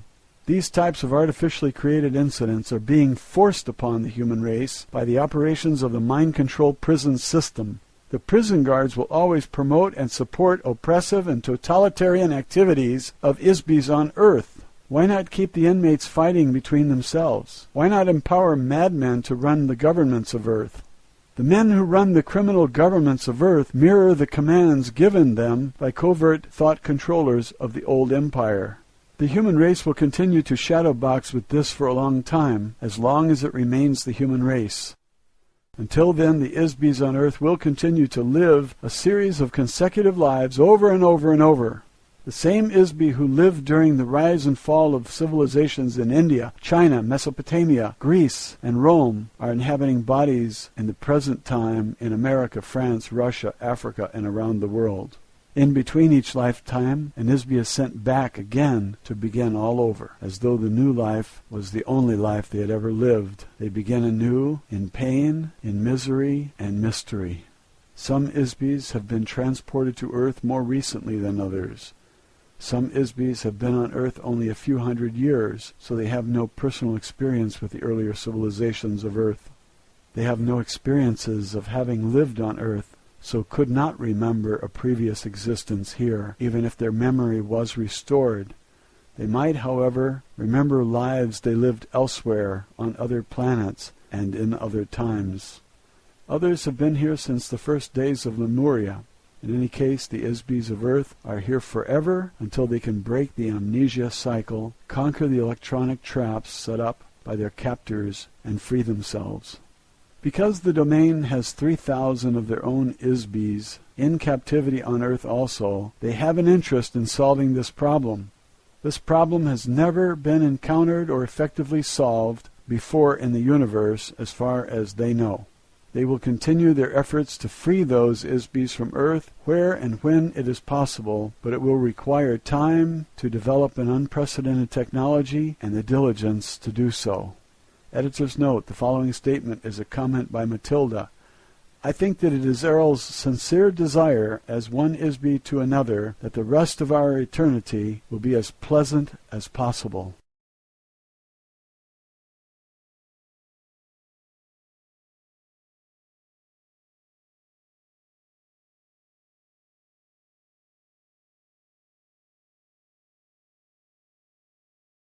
Roswell, Alien Interview, Chapter 14. Errol reviews the interview transcripts. Matilda O'Donnell McElroy, personal note. Shortly after I finished recounting the previous interview with Errol to the stenographer, I was summoned urgently to the office of the commanding officer of the base. I was escorted by 4 heavily armed military policemen. When I arrived, I was asked to be seated in a very large makeshift office that had been arranged with a conference table and chairs. In the office were several dignitaries I had seen at various times in the gallery. I recognized a few of them because they were famous men. I was introduced to these men, which included Army Air Force Secretary Symington, General Nathan Twining, General Jimmy Doolittle, General Vandenberg, and General Northstadt. To my surprise, Charles Lindbergh was also in the office. Secretary Symington explained to me that Mr. Lindbergh was there as a consultant to the Chief of Staff of the U.S. Air Force. There were several other men present in the room who were not introduced. I assumed these men were personal aides to the officers or agents of some intelligence service. All of this sudden attention, not only from the secretary and generals, but from world-famous people as Mr. Lindbergh and Mr. Doolittle, made me realize how critically important my role as an interpreter for Errol was, as seen through the eyes of others. Until this time I was not really aware of this except in a peripheral sense. I suppose this was because I was so absorbed in details of the extraordinary situation. Suddenly I began to grasp the magnitude of my role. I think that the presence of these men in that meeting was intended, in part, to impress me with this fact. The secretary instructed me not to be nervous. He said that I was not in any trouble. He asked me if I thought the alien would be willing to answer a list of questions they had prepared. He explained that they were very eager to discover many more details about Errol, the flying disc, the domain, and many other subjects that Errol had disclosed in the interview transcripts. Of course, they were mainly interested in questions relating to the military security and the construction of the flying disc. I told them that I was very sure that Errol had not changed her mind about answering questions, as nothing had changed that would cause her to trust the intentions of the men in the gallery. I repeated that Errol had communicated everything that she was willing and at liberty to discuss already. In spite of this, they insisted that I would ask Errol again if she would answer questions, and the answer was still no. I was to ask her if she would be willing to read the written copies of the transcripts of my interview translations. They wanted to know if Errol would verify that my understanding and translation of our interviews was correct. Since Errol could not read English very fluently, the secretary asked if they could be allowed to observe for themselves while Errol read the transcripts and verify that they were correct in writing. They wanted her to write a copy of the transcripts, whether the translation were correct or not, and make a note of anything that was not accurate in the transcripts. Of course, I had no choice but to obey orders, and I did exactly what the secretary requested. I was given a copy of the transcripts with a signature page, which I was to show to Errol. After Errol completed her review, I was also directed to request that Errol sign the cover page, attesting that all the translations in the transcripts were correct as amended by her. About an hour later I entered the interview room, as instructed, with copies of the transcripts and signature page to deliver to Errol, as the members of the gallery, including the generals, and Mr. Lindbergh also, I presume, and others watched through the glass of the gallery room. I went to my usual seat, sitting 4 or 5 feet across from Errol. I presented the envelope of transcripts to Errol and passed on the instructions I had received from the secretary telepathically. Errol looked at me and looked at the envelope without accepting it. Errol said, "If you have read them and they are accurate in your own estimation, there is no need for me to review them also.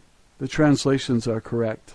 You can tell your commander that you have faithfully conveyed a record of our communication." I assured Errol that I had read them, and they were exact recordings of everything I told the transcription typist. "Will you sign the page then?" I asked. "No, I will not," said Errol. "May I ask you why not?" I said. I was a little confused as to why she wasn't willing to do such a simple thing.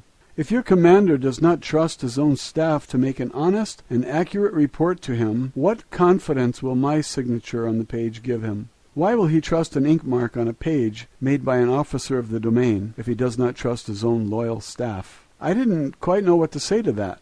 I couldn't argue with Errol's logic, and I couldn't force her to sign the document either. I sat in my chair for a minute, wondering what to do next. I thanked Errol and told her I needed to go ask my superiors for further instructions. I placed the envelope of the transcripts in the inside breast pocket of my uniform jacket, and I began to rise from my chair.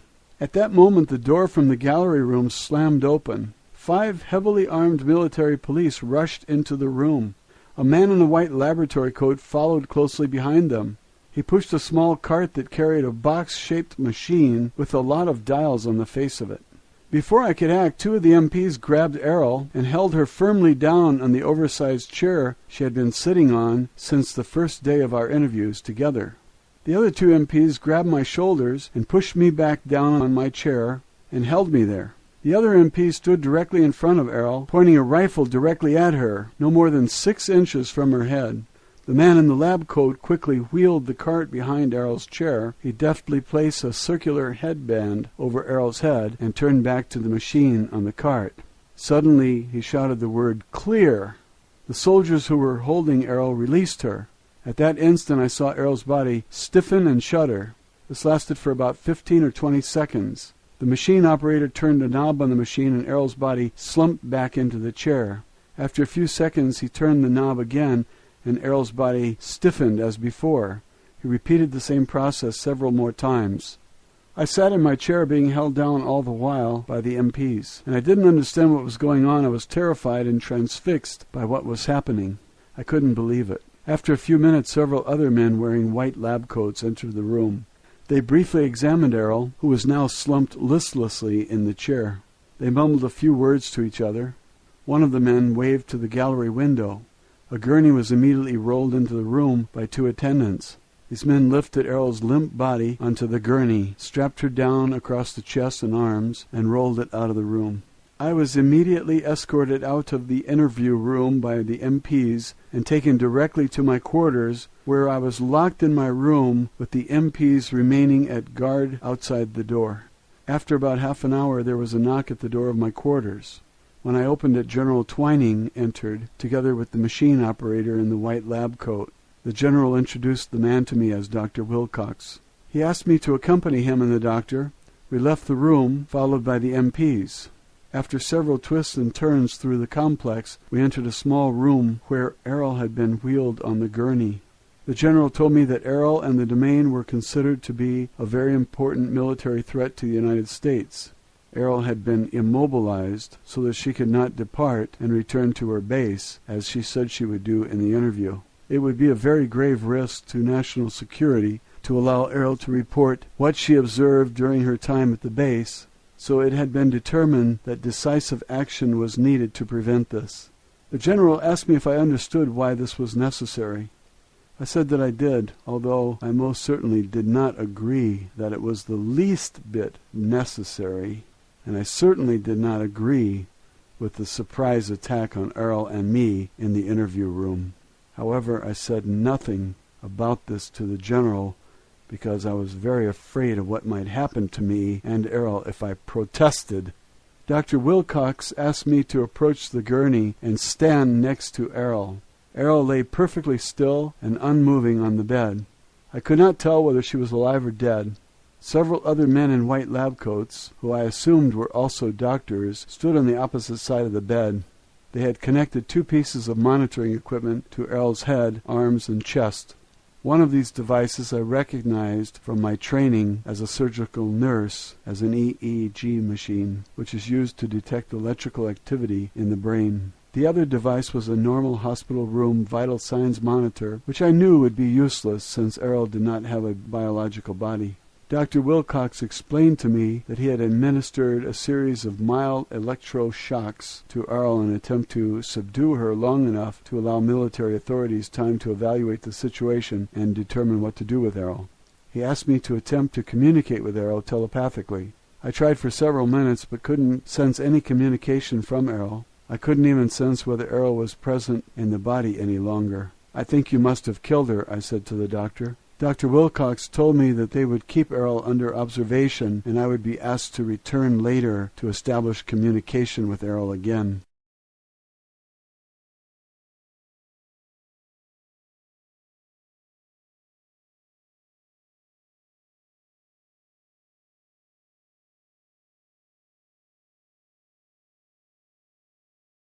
Roswell, Alien Interview, Chapter 15, My Interrogation. Matilda O'Donnell McElroy, Personal Note. The next morning I was escorted from my quarters under guard of 4 MPs to the interview room. Errol's overstuffed chair had been removed from the room and replaced by a small desk and several office chairs. I was asked to sit down and wait to be interviewed. After a few minutes, Dr. Wilcox came into the office together with another man wearing a plain business suit. The man introduced himself as John Reed. Dr. Wilcox explained to me that Mr. Reed had been flown in from Chicago at the request of my superior officers to conduct a lie detector test on me. My surprise at this statement was so obvious that Dr. Wilcox noticed that I was obviously taken aback and insulted at the insinuation that I had ever lied about anything. Nonetheless, Mr. Reed began to set up his polygraph device on the desk next to my chair, while Dr. Wilcox continued to explain in a calm voice that the test was being administered for my own protection. Since all the interviews with the alien had been conducted telepathically, and that Errol had decided to read and attest that the typed transcripts were accurate, that the truth and accuracy of the statements contained in the transcripts depended entirely upon my personal word alone. There was no other reliable way to test the accuracy of the transcripts without submitting me to a battery of tests and psychological examinations to determine, in the opinion of experts, meaning himself, whether the transcripts should be taken seriously or not. The tone of his voice said very clearly, or dismissed as the delusional ranting of a mere woman. Mr. Reed proceeded to strap a rubber tube around my chest, as well as an ordinary blood pressure cutoff around my upper arm. Then he placed electrodes on the fingers and surfaces of my hands. He explained that he would be very objective during the interview because he had been thoroughly trained in scientific interrogation. This training was supposed to make his interrogation free of human error. Mr. Reed explained to me that in response to the questions he and Dr. Wilcox were going to ask me, that actual physiological changes would be transmitted through a small panel unit. The readings would then be tracked on moving graph paper, which he placed beside the machine on the desk. The parallel graphs on the paper would then be correlated and interpreted by Mr. Reed with the expert assistance of Dr. Wilcox to determine whether or not I was lying. Both Mr. Reed and Dr. Wilcox asked me a series of innocuous questions to begin, which advanced into a more pointed interrogation about my interviews with Errol. Here's what I remember about the questions. "What is your name?" "Matilda O'Donnell," I replied. "What is your date of birth?" "June 12th, 1924, I said. "What is your age?" 23. "Where were you born?" "Los Angeles, California," I said, and so on and so forth. "Are you able to communicate by telepathy?" "No, I have never been able to do this with anyone except Errol," I said. "Were any of the statements you made to the stenographer falsified?" "No," I answered. "Have you intentionally or unintentionally imagined or fabricated any of the communication you claim to have had with the alien?" "No, of course not," I said. "Are you intentionally attempting to deceive anyone?" "No." "Are you attempting to obstruct this test?" "No." "What color are your eyes?" "Blue." "Are you Catholic?" "Yes." "Would you tell the same stories to your parish priest in a Catholic church confessional that you told the stenographer here at the base?" "Yes." "Are you trying to hide anything from us?" "No, nothing." "Do you believe everything the alien communicated to you?" "Yes." "Do you consider yourself to be a gullible person?" "No." The questions continued in this manner for more than an hour. Finally, I was unhooked from the polygraph machine and allowed to return to my quarters, still under guard by the MPs. Later in the afternoon, I returned to the interview room. This time the desk was replaced by a hospital gurney. Dr. Wilcox was accompanied by a staff nurse this time. He asked me to lie down on the gurney. He said that he had been requested to ask me the same series of questions that I answered for the lie detector test. This time, however, I would respond to the questions under the influence of a truth serum known as sodium pentothal. As a trained surgical nurse, I was familiar with this barbiturate drug, as it was sometimes used as an anesthetic. Dr. Wilcox asked me if I had any objection to submitting to such a test. I told him I had nothing to hide. I cannot recall anything about this interview.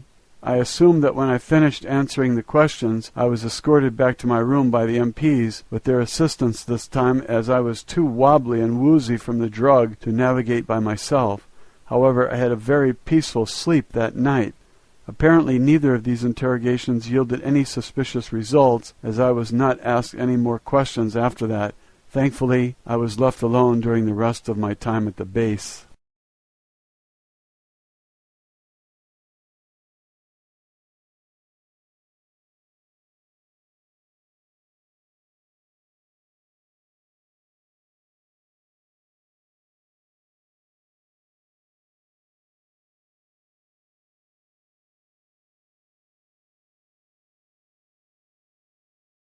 Roswell, Alien Interview, Chapter 16.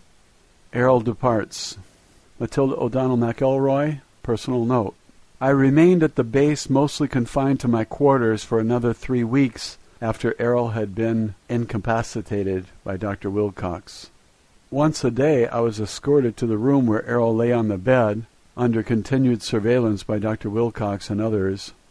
Each time I went to the room I was asked to try to communicate with Errol again. Each time there was no response. This saddened me a great deal. As the days continued, I became increasingly more certain and distressed that Errol was dead, if that is the right word for it. Every day I reread the transcripts of my interviews with Errol, searching for a clue that might remind me of something or help me in some way to re-establish communication with Errol. I still had the envelope in my possession with copies of the transcripts that Errol was asked to sign. To this day I don't understand why no one ever asked me to return them. I suppose they forgot about the copy of the transcripts in all the excitement. I did not offer to return them. I kept them concealed under the mattress of my bed all the time I remained at the base, and have kept them with me ever since then. You will be the first person to see these transcripts. Since Errol's body was not biological, the doctors could not detect whether the body was alive or dead unless it moved. Of course, I knew that if Errol was not consciously animating the body as an ISB, the body would not move. I explained this to Dr. Wilcox. I explained this to him several times. Each time he just gave me a patronizing sort of smile, patted my arm, and thanked me for trying again. At the end of the 3rd week, I was told by Dr. Wilcox that my services would no longer be needed because it had been decided by the military to move Errol to a larger, more secure military medical facility that was better equipped to deal with the situation. He didn't say anything about where the facility was located. That was the last time I saw Errol's doll body. The following day I received written orders signed by General Twining. The orders said that I had completed my service to the U.S. military and was officially discharged from further duty, and that I would receive an honorable discharge and a generous military pension. I would be also relocated by the military and given a new identity with the appropriate documents. Along with the orders, I received a document that I was instructed to read and sign. It was an oath of secrecy. The language of the document was full of legalese, but the point was very clearly made that I was to never, ever discuss anything whatsoever with anyone about anything whatsoever that I had seen, heard, or experienced during my service in the military under pain of death as an act of treason against the United States of America. As it turned out, I was placed into a federal government witness protection program, except that I would be protected from the government by the government. In other words, as long as I stayed quiet, I could stay alive. The following morning, I was placed aboard a small military transport plane and flown to a relocation destination. After being shuttled to several locations for short periods, I eventually ended up in Glasgow, Montana, near Fort Peck. The night before I was scheduled to board the transport plane, I lay in bed, contemplating the whole affair and wondering what happened to Errol and to me. I suddenly heard Errol's voice. I sat bolt upright in my bed and turned on the light on the nightstand. I looked around the room frantically for a few seconds. Then I realized that it was Errol, the ISB. Her body was not in the room with me, of course, and it didn't need to be. She said hello. The tone of her thought was plain and friendly. It was unmistakably Errol. I did not have the least doubt about that. I thought, Errol, are you still here? She answered that she was here, but not in a body on Earth. She had returned to her post at the domain base when the doctor and the MPs attacked us in the interview room. She was pleased to perceive that I was well and that I was going to be released unharmed. I wondered how she escaped from them. I was worried that they might have injured Errol by the shock machine. Errol said that she was able to leave the body before the shock was administered and avoid the electric current running through the body. She wanted to let me know that she was safe and not to worry about her. I was very relieved, to say the least. I asked Errol if I would ever see her again. Errol reassured me that we are both ISBs. We are not physical bodies. Now that she had located me in space and time, we would always stay in communication. Errol wished me well, and my communication with her ended for the moment.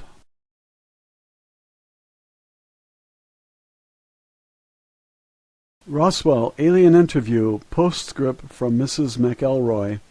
Editor's note: the following message was enclosed in a separate envelope marked "Read Me Last," together with the original letter, the transcripts, and the other notes of explanation I received in the envelope from Mrs. McElroy. This is what the message said. The other documents in this envelope are the end of the story as far as what happened back in 1947. However, several months after the government got me settled at my final relocation destination, I continued my communication with Errol on a regular basis. It has been almost exactly 40 years since the crash at Roswell. Since then, it has become obvious to me that I have been able to communicate telepathically with Errol for one reason. I am one of the 3,000 members of the Lost Battalion. At this time, all the members of the Lost Battalion have been located on Earth as a result of the Domain Anunnaki mission and their use of the Tree of Life detection device. Through my communication with Errol, I have recovered some of my memory of lives I've spent on Earth over the past 8,000 years. Most of these memories are not especially important compared to the long backtrack of events, but it has been a necessary stepping stone to regaining my awareness and ability as an ISBE. I can also remember some dim patches of my life in the Domain Expeditionary Force. I was a nurse there too. For the most part, I've been a nurse over and over and over again down through the ages. I stick with being a nurse because it's familiar to me, and I enjoy the work of helping people, as well as the members of the race of biological beings in the domain whose bodies look more like insects than mammals, especially their hands. Even doll bodies need some repair once in a while, too. As I remember more about my past, I realize that the rest of my life is in the future. Eternity is not just in the past, eternity is in the future. At this point, I'm still not able to fully return to the domain. I am sentenced to eternal imprisonment like all other ISBEs in the living hell called Earth, until we can disable the old Empire force screens. Because I won't keep my biological body much longer now, I am intensely aware that very soon I will be recycled through the amnesia process of the old Empire and stuck back into another baby body to start all over again without any memory of what went before. As you know, members of the Domain Expeditionary Force have been working to solve this problem for thousands of years. Errol said that even though the Domain has located all of the Lost Battalion officers and crew, the success of freeing them depends on the ISBEs who are already on Earth. The Domain Central Command cannot authorize any personnel or resources at this time to conduct a rescue mission, as this is not the primary mission of the Domain Expeditionary Force in this galaxy. So if ISBEs on Earth are going to escape from this prison, it will have to be an inside job, so to speak. The inmates will have to figure out how to get themselves out. Various methods of recovering the memory and ability of the ISBEs have been developed over the past 10,000 years on Earth, but none have proven to be consistently effective so far. Errol mentioned that the most significant breakthrough was made by Gautama Siddhartha about 2,500 years ago. However, the original teachings and techniques taught by the Buddha have been altered or lost over the millennia since then. The practical techniques of this philosophy were perverted into robotic religious rituals by priests as a self-serving instrument of control or slavery. However, another major advance occurred recently. An acquaintance of the commanding officer of the Domain Expeditionary Force space station is an ISBE who had once been an important engineer and officer in the old Empire space fleet. He became an untouchable himself about 10,000 years ago and was sentenced to Earth for leading a mutiny against the oppressive regime of the old Empire. The engineer was trained in advanced scientific improvisation theory thousands of years ago. This man has applied his expertise to helping the Domain solve the apparently unsolvable problem of rescuing the members of the Lost Battalion as well as the ISBEs on Earth. Careful observation and experimental analysis of the mechanics of memory in ISBEs by he and his wife, who assisted him, led to the realization that ISBEs can recover from amnesia and also regain lost abilities. Together they discovered and developed effective methods that they used to rehabilitate their own memories. They eventually codified their methods so that others can safely be trained to apply them to themselves and others, without detection by the old empire thought control operators. Their research also revealed that ISBs can occupy and operate more than one body at the same time, a fact that previously was thought to be uniquely limited to officers of the domain. One example of this fact is that the engineer in a previous lifetime on Earth was Suleiman the Magnificent. His assistant was a harem girl who rose up from slavery to become his wife and rule the Ottoman Empire with him. Simultaneously, she inhabited another body and ruled her own empire as Queen Elizabeth. As the Queen of England, she never married because she was already married to the Sultan of the Ottoman Empire. In a later life, he was incarnated as Cecil Rhodes. During his life as Rhodes, she was again a princess, this time from Poland. As such, she pursued Rhodes unsuccessfully toward the end of his life. However, in their next incarnation, they met again, were married, had a family, and again worked together successfully all of their lives. Several other notable examples of this phenomena were observed. For example, the process of refining steel was invented by the same ISBI who inhabited two bodies simultaneously. One was named Kelly, who lived in Kentucky, and the other was a man named Bessemer, who lived in England. They both conceived the same process at the same time. Another example is Alexander Graham Bell, the inventor of the telephone, which was invented by several others at the same time, including Elijah Gray. The telephone was conceived concurrently in several locations around the world all at once. This was a single ISBI of such tremendous energy and ability that he was able to operate several bodies in several different locations while conducting complex research work. Thanks to these revelations, the domain has been able to return some of ISBIs of the Lost Battalion to active duty on a limited part-time basis. For example, two young girls who occupy biological bodies on Earth now are at the same time working as active members of the Domain Expeditionary Force on the Asteroid Space Station as operators of a communication switchboard. These operators relay messages between the Domain Expeditionary Force and the Domain Command Headquarters. Recently, I myself have been able to resume some of my own duties for the Domain Expeditionary Force while continuing to live on Earth. This is not an easy task, however, and can only be done while my biological body is sleeping. It makes me very, very happy to know that we may not have to stay on Earth forever. There is hope of escape not just for the Lost Battalion, but for many other ISBIs on Earth. However, all ISBIs could be helped to become more aware of the actual situation on Earth through the information in this envelope. This is why I sent these letters and transcripts to you. I want you to get these documents published. I want ISBIs on Earth to have a chance to find out what is really happening on Earth. Most ISBIs will not believe any of it, I'm sure. It seems too incredible. No reasonable person would ever believe a word of it. However, it only seems incredible to an ISBI whose memory has been erased and replaced with false information inside the electronically controlled illusion of a prison planet. We must not allow the apparent incredibility of our situation to prevent us from confronting the reality of it. Frankly, reasons have nothing to do with reality. There are no reasons. Things are what they are. If we don't face the facts of our situation, we're going to stay under the thumb of the old empire forever. The biggest weapon the old empire has left now is our ignorance of what they were doing to all the ISBIs on Earth. Disbelief and secrecy are the most effective weapons they have. The government agencies that classify the enclosed transcripts as top secret are run by ISBIs who are nothing more than mindless automations covertly ordered through the hypnotic commands given by the old empire prison operators. They are the unknowing slaves of unseen slave masters, and all the more enslaved by their willingness to be slaves. Most of the ISBIs on Earth are good, honest, able beings, artists, managers, geniuses, freethinkers, and revolutionaries who have harmed no one, really. They are no threat to anyone except the criminals who have imprisoned them. They must find out about the old empire amnesia and hypnosis operation. They must remember their own past lives. The only way this will ever happen is to communicate, coordinate, and fight back. We have to tell other people, and they have to discuss it openly with each other.